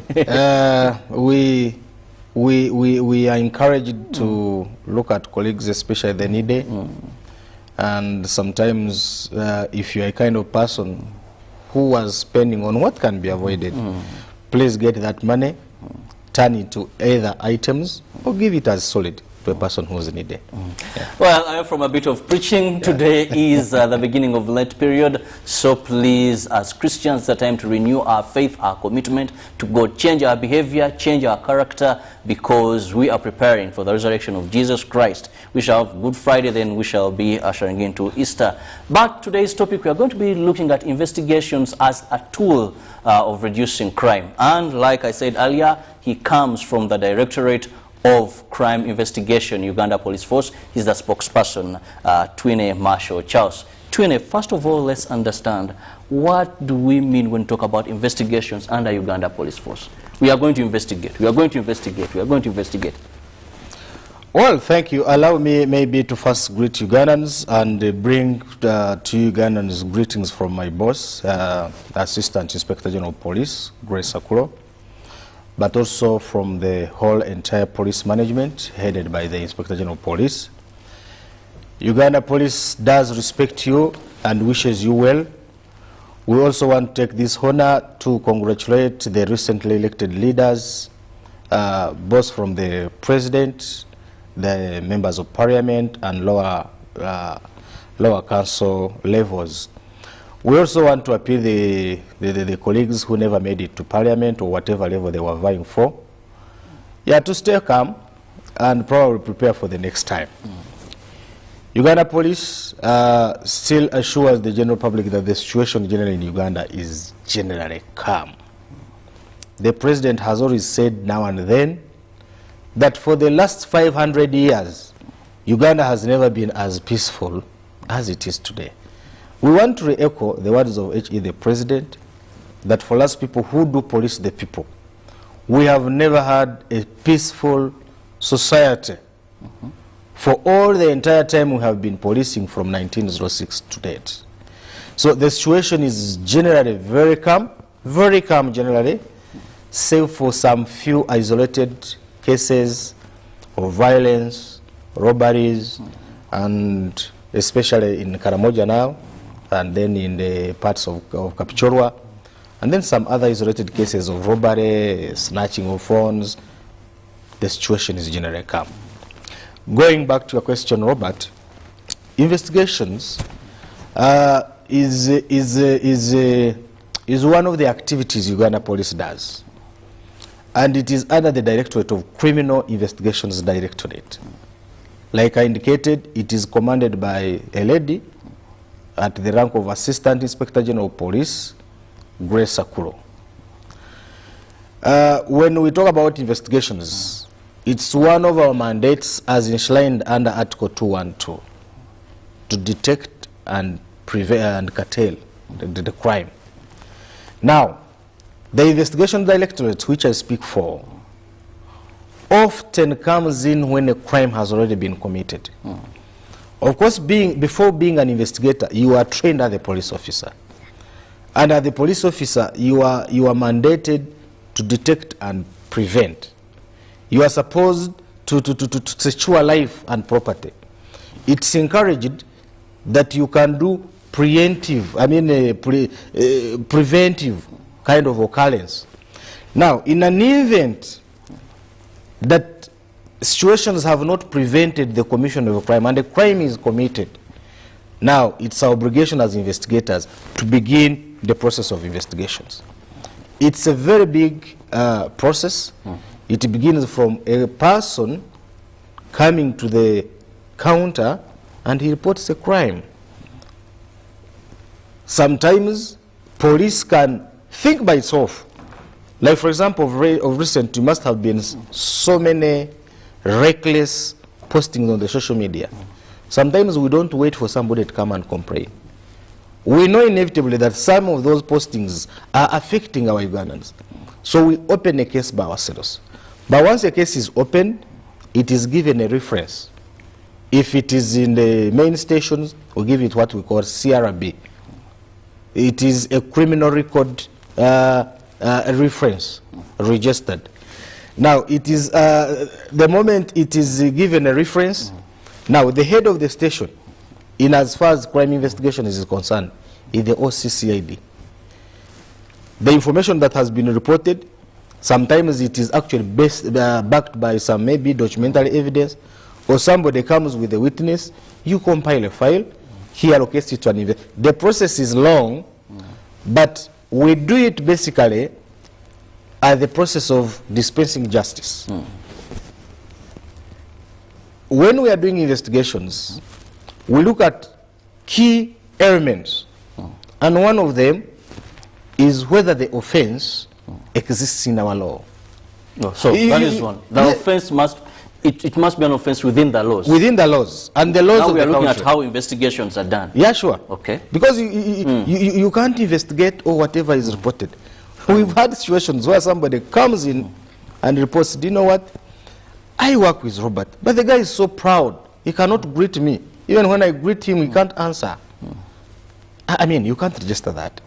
Some people walk in and say, guess what? I had an agreement with this guy. He bought my land. He paid me 50%, but he has refused to pay me the balance. And I want you to arrest him. And I want you to arrest him. We've also had cases whereby, especially in our country, somebody goes to the counter and say, this gentleman came in our bank, he mortgaged his house, we gave him a soft loan, he has refused to pay, I want him arrested. Although they are civil matters, which are not supposed to come to police, and which cannot waste our time as that we're investigating. Charles, let's get this properly. Now you've brought in an element of civil matters. Yeah, sure. Differentiate civil and criminal, so that the viewer understands that, okay, these police does not investigate, these police investigates. Because the word investigation, many people tell you, police investigations never end. They only investigate until Jesus Christ comes back. So let's understand the criminal aspect and the civil. What is the difference here? That will be a topic on its own. Briefly, just a hint. But usually when we talk about the crime that now forms the criminal perspective, is that we are looking at criminal liability, individual liability. And individual liability is where somebody commits a crime with the intention. That is why in some situations, for example, if you had issues with the bank and the bank has not been sincere to you, or it has defrauded you as an institution, we don't go for criminal. Because when you look at the criminal aspect, it has that element of any person, not any group, not any institution, because it has that element of criminal liability and it must be an individual liability. Okay. Right? Then secondly, criminal cases have the ultimate destiny is to reprimand through either a custodial sentence or a fine. Right? Once somebody reports a matter and it goes through court, at the end of it all, the judge may order for your custodial sentence. Now, look at a situation where you are in court with the bank, and the bank, the judge says, let the bank go to prison. Which one would you take to the bank now? To the prison. So for us, we have the element of custodial sentence at the tail end, with the view of even recovery. But with civil aspects, there is actually an element of recovery and compensation. Okay. I would need a whole maybe let's 1 just hour go back to our investigation. because they are about 8 differences. So that has been important, that many people come to police and they are told these are not matters of police. Yeah, sure. So but I think I would even bother to investigate. They've just told me this is not a police case. But I think I will get some time, maybe very soon, and I give you a very big elaboration about the difference, because it's also very important. We've had cases where some people come, report, and you tell him, no, this is not a police matter, and the person gets disappointed with police. But we also have our limitation. So basically, when we investigate, first, the crime must in the laws of Uganda. It must be in the laws of Uganda. Okay. There are some laws, there are some crimes which are committed here, but they're not in the laws of Uganda. Yes. Then, secondly, it must be committed by a person or a group of people who have formed a conspiracy theory to commit that crime. 3, there must be a victim. Either the victim may be the government, for example, in these fraud cases, or it might be an individual. A group of people, like we've had some people being defrauded in some microfinances or associations. 3, you must prove that the person they have brought to you and the suspect is the real person who committed that crime. Me who is reporting? No, or you police? No, we, when we are investigating. For example, if somebody walks in and say, my daughter, God forbid, was defiled. Now, you must look in the books of Uganda and see whether defilement exists. In the Penal Code, it exists, section 129. 2, you must prove the ingredients. The ingredients of defilement. There must be penetration, and the victim must be below the age of 18, and there must be the suspect. And that suspect must be the one who did that. Now, another element is that it's very incumbent upon us, the investigators, to ensure that once we are investigating, we must prove the case beyond reasonable doubt.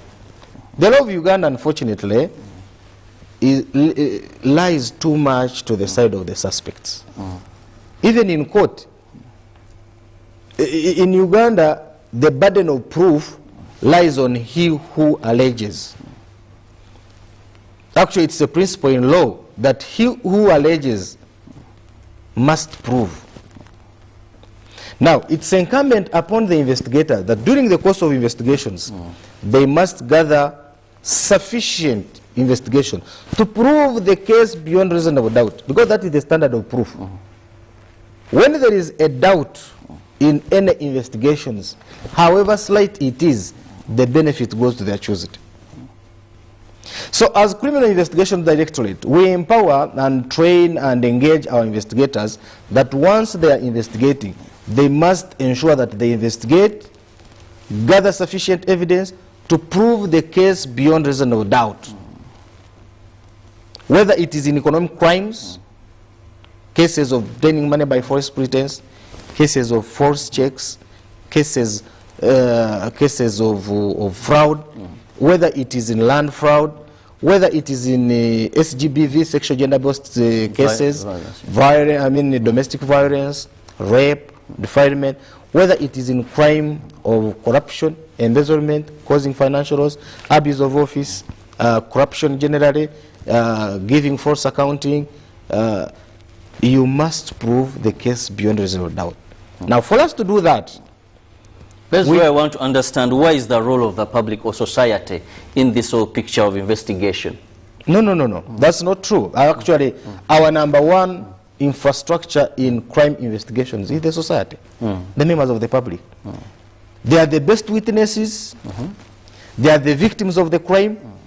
They are the ones who even know, like today, if you read the book, we had the case of where a Ugandan, a former police officer, he deserted and he resorted into fraud, allegedly defrauded an investor of $5 million into these gold scams. He rushed, unknown to us as investigators, acquired land, built buildings, a hotel, and a residence. But that information has been provided by the members of public. And of course, inevitably, we have to go for that property as proceeds of crime. And inevitably, we shall be charging him on money laundering. That information can never be provided by any other person other than the members of the public. We've, the last 3-4 years, and I give a salute to the DIG Emeritus, Afande Savit. He commanded a team of investigators, and in those last 4 years, we've been able to crack 18 criminal gangs. These criminal gangs, we were able to recover 76 guns which they were using. Here in Uganda. Please excuse 76 me. guns in Rugazi, Masaka, Iganga, Wanomu, even here in Wakiso, 76 guns. And you know, do you know what it means recovering 76 guns from criminal gangs? And dear listeners, we are talking of guns that are used indiscriminatively. The moment they see Robert look nice, they suspect that you have money. And there is a possibility that they will take your money with when they have even killed you. People had died. People had lost their property. Now, some of those violent crimes are not cracked by witchcraft. It is because of the members of public that signal to us. Say, look, we have a person here, but he does ABCD. We have a person here, he moves with so and so, who is a non-criminal. My dear, members of the public are our number one infrastructure in as far as fighting crime is concerned. But apart from the members of public, we have other stakeholders, most especially the experts. For example, in economic and corruption cases, you cannot really successfully prosecute a person without the input of the Office of the Auditor General. Of course, our number one stakeholder is the Office of the Director of Public Prosecution, then courts. But there are other key, very key, important stakeholders. The Office of Auditor General. They are the ones that carry out forensic audits, value for money, engineering audit, and their reporting is evidence. Scientific in that nature, and the law is very clear that scientific evidence can never be disputed in court. Speaking about recent investigations, Charles, update us on the recent investigations. How far have you gone regarding the alleged kidnaps, disappearances, that your investigations are ongoing? Robert, as we handle this topic, yes. Robert, let me assure our colleagues the society we serve. Some of us marry from you people, the members of the public. You are our cordon. And of late, without digressing, I don't know what is so sweet with us that civilians have found comfort in marrying even our police ladies. Now you're blowing your own trumpet on this. No, not really. But of course, we have a better training. We train the mind and the body. Okay. And therefore, we cannot be bad to the people we serve. We are related. We are that related. But I wanted to differentiate the two words. One is kidnap, and another one is arrest. Whereas kidnap is done by criminals with an intention of unlawful confinement and asking of a ransom. Arrest is lawful and executed by either authorized forces like Uganda Police, UPDF, and even the members of the public.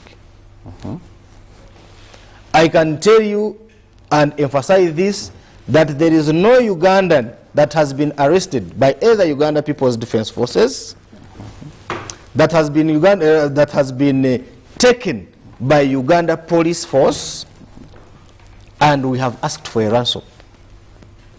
It is therefore a distortion of facts for somebody to castigate with the legitimate forces to be kidnappers. We cannot be criminal to that extent. We can't. We may have another debate on how the arrest is executed, but it cannot again graduate to kidnap. Kidnap has an element of a ransom. Okay, we accept you've not kidnapped, that they have been arrests. They have been arrested. They have been arrested. And we shall arrest because it's part of our mandate. With Uganda police... Well, these arrests are causing alarm, and that's why we need to know. We've arrested, we are investigating. People have spent more than 48 hours. Actually, some are coming to months, maybe, known as arrested, because now we won't use kidnaps, and they have not surfaced anywhere. So what does that amount to? You see, there has been a deliberate smear campaign by a cross-section of people. The beauty that we have known, profiled them, and we shall always not tire. We shall counter them and tell the truth, the people we serve.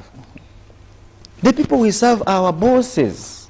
We have a duty to ensure that their lives, their property is secured in totality, irrespective of the smear campaign. Let me tell you, yesterday, I saw a video, and I have it, I will share with you, this video here. Somebody sharing it on social media, indicating that we people of Kareirwe, we have so far burnt 3 petrol stations.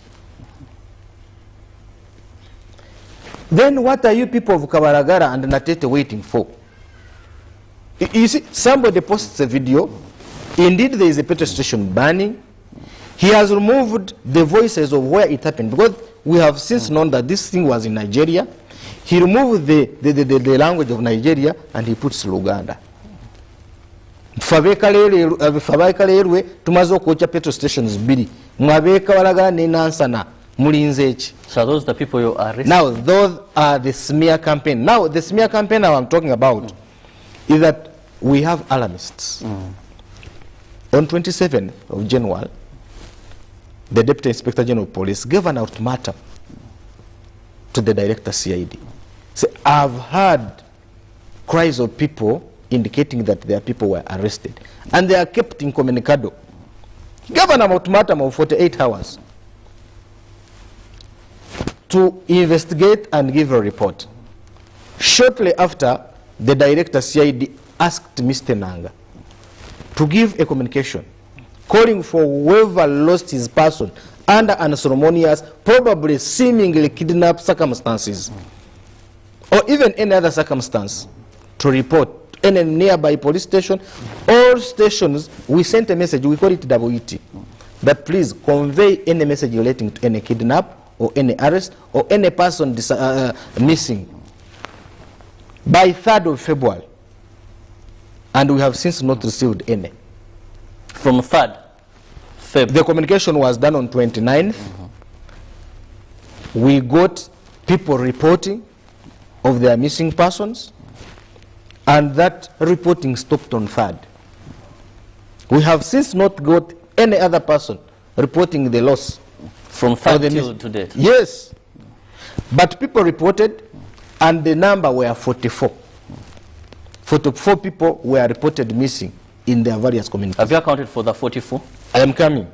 Of the 44, we went on our records.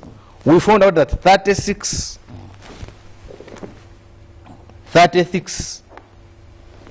of the people that were reported missing passed in our hands.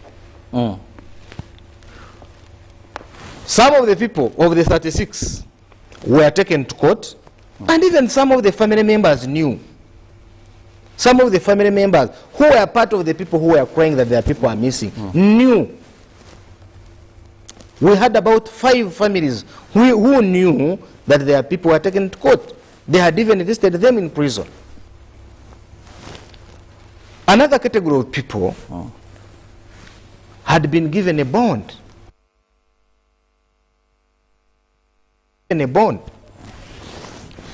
Other people were being investigated, and they were in our gazetted detention facilities at various police stations. The other people didn't know that they were there? Some of them didn't know. Okay. Some of them, honestly, some of them didn't know. But we said, fine, sorry, probably we might not have communicated in time, but your brother or your husband or your son is with us. Of course, there came the issues of 48-hour rule. And let me tell you, if there is anything that disturbs us, if there is anything we hate as Uganda police, it's to detain a person beyond 48 hours. For you don't know that even we have a burden of court, that the moment you take somebody to court, whom you have tortured, either physically or psychologically, you have an uphill task to convince the judiciary and give a justification as to why somebody was detained beyond 48 hours. So we don't know it. We don't enjoy it because we had situations where the magistrate or where the judge has said, please, torture is a non-derogable right. This person you are bringing to me has been in detention for over 48 hours. I have no business with him. Police officer, take back the suspect. And what is done in that incident? I mean, you set him free. You set him free. Pain-free. So we try to avoid some of those mistakes. Are these the sum of the alleged suspects that we are seeing who are on various television, TV, print media, on various medias, to be more precise, are saying, for me, I was dumped at such a place, I was dumped at such a place, and they have been captured on camera. Now, I want to put this one on record, that Uganda police has never arrested somebody, detained him, and dumped him anywhere. We arrest either on clear evidence already assembled, or we arrest on clear and credible intelligence. If you follow the intelligence that eventually doesn't materialize. Stories yes, some. I saw youth in Masaka. I speak for Uganda police. Yes, I don't, because you need to know that the crime of kidnap still stands. You don't have to be a police officer to kidnap. Police officers don't kidnap. We cannot rule out the issue of genuine criminals kidnapping. And I want to appeal to everybody. Have you registered such cases? Absolutely. Say that drone issue. A person says, yes, a numberless drone came, picked us, people were armed. Could we say, as police is arresting, there are also criminals that are carrying out that same? Absolutely. We don't rule out that. First of all, the issue of drone, it's your own creation. It's a creation of some people around here. The so-called drone, we have since realized that it's a new model of Toyota Hiace. There is no name like a drone. That was adopted because how fast it is and they create to add thank drone. You. Yes. Secondly, I also want to put it clear on record that Uganda police uses so many vehicles depending on the operations, from the bulldozer up to a motorcycle mate, depending on the operations. And therefore, I'm not going to say that we don't have the so-called drones. But our drones or any other vehicle have number plates. These number plates are either a UP in red or they are civilian number plates, fully registered and recognized by URA as surveillance number plates for Uganda police. Any vehicle that comes, takes a person without a number plate should be a suspect, and it should be communicated to a nearby police station immediately. There is a likelihood that some of those drones without number plates are drones being used by criminals, because kidnap is an offense. Kidnap has always been there since time immemorial, and I don't think it is going to stop because it is associated with gain, the gain of a ransom. But Uganda police uses vehicles that are very legitimate with red number plates marked UP. Sometimes we use number plates that are in civilian, but they are known as our surveillance vehicles. Let me also remind you, Robert, that among the categories of people whom we arrested, whom we released, there is a gentleman whom we released, and he got annoyed and went back to his first wife. Because his first wife, for all the entire time he was at police, it is the first wife who cared for him. He had spent 2 years without going to his first wife. He was staying with the second wife, a slave queen around town. The moment the man was arrested, the woman started looking for market of some of the household property. Now, when the man was released, he went back to his first wife.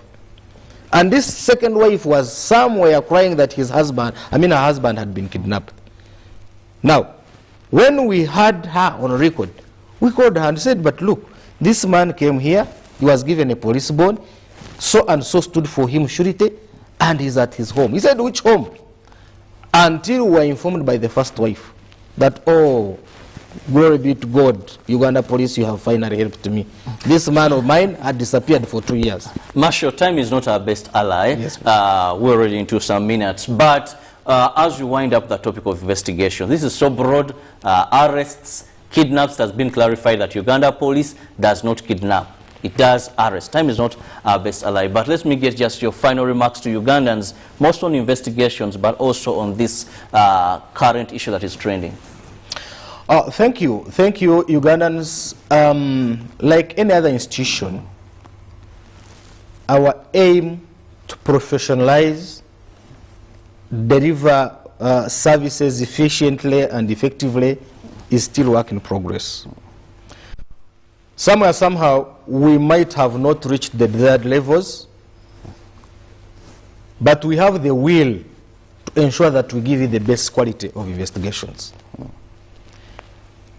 We are living in a changing environment, but where you don't get some kind of peace, justice, and professionalism, please report some of these cases to the head of the district, that is the DPC. If you don't get justice, go to the region. There is even professional standards unit. But at the same time, we have our numbers that we share with people. Just get a number, ring the PRO of any region, ring me, ring the directors. The Inspector General of Police has made it clear that directors at various departments or various departments should answer some of these queries. As Uganda Police, we are really committed to serve you. We are really committed to serve you in the circumstances. Ignore the smear campaign. Where you get any elusive or errant police officer, report him. I can pledge to you that we are committed to serve you, and we shall serve you with diligence. I want to thank you very much. That is Twin Charles Marshall, who is the spokesperson of the Directorate of Crime Investigations, Uganda Police, for having found time and clarified on a few issues, but also discussed investigations. All we can say is police cannot work in isolation. It needs you to cooperate with it in the struggle to reduce crime. Have a lovely day. God bless you.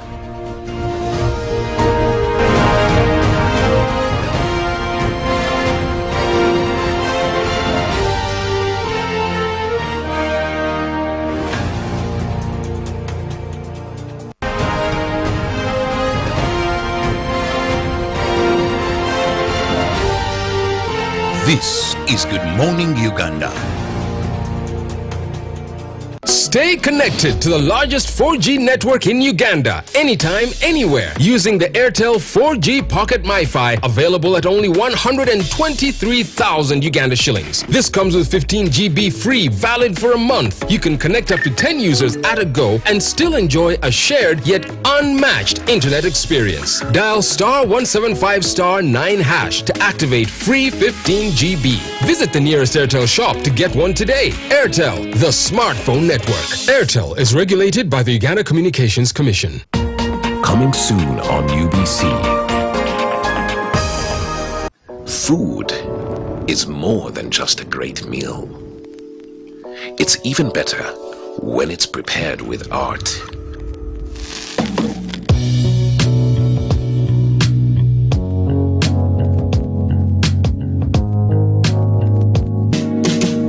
The Big Kitchen.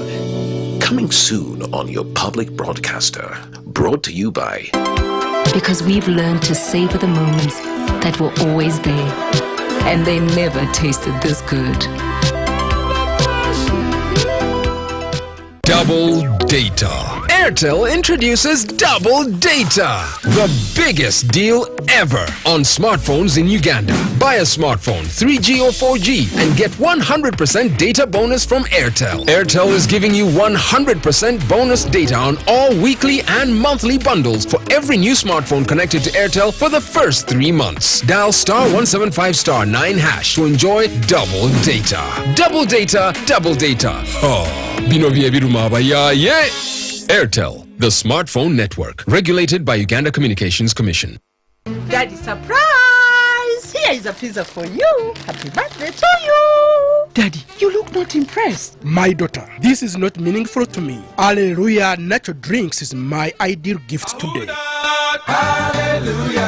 Alleluia Ginger Tea Drink and Alleluia Tamarind Drinks are the most perfect nutritious and healthy products that help everyone to boost their immune system to get complete relief of most sicknesses like joint pains, cough, diabetes, blood pressure, easy digestion, and many more. And certified by UNBS. For orders, find us at Bifro House on Sa Apollo Kagwa Road, opposite MBI. Alleluia Natural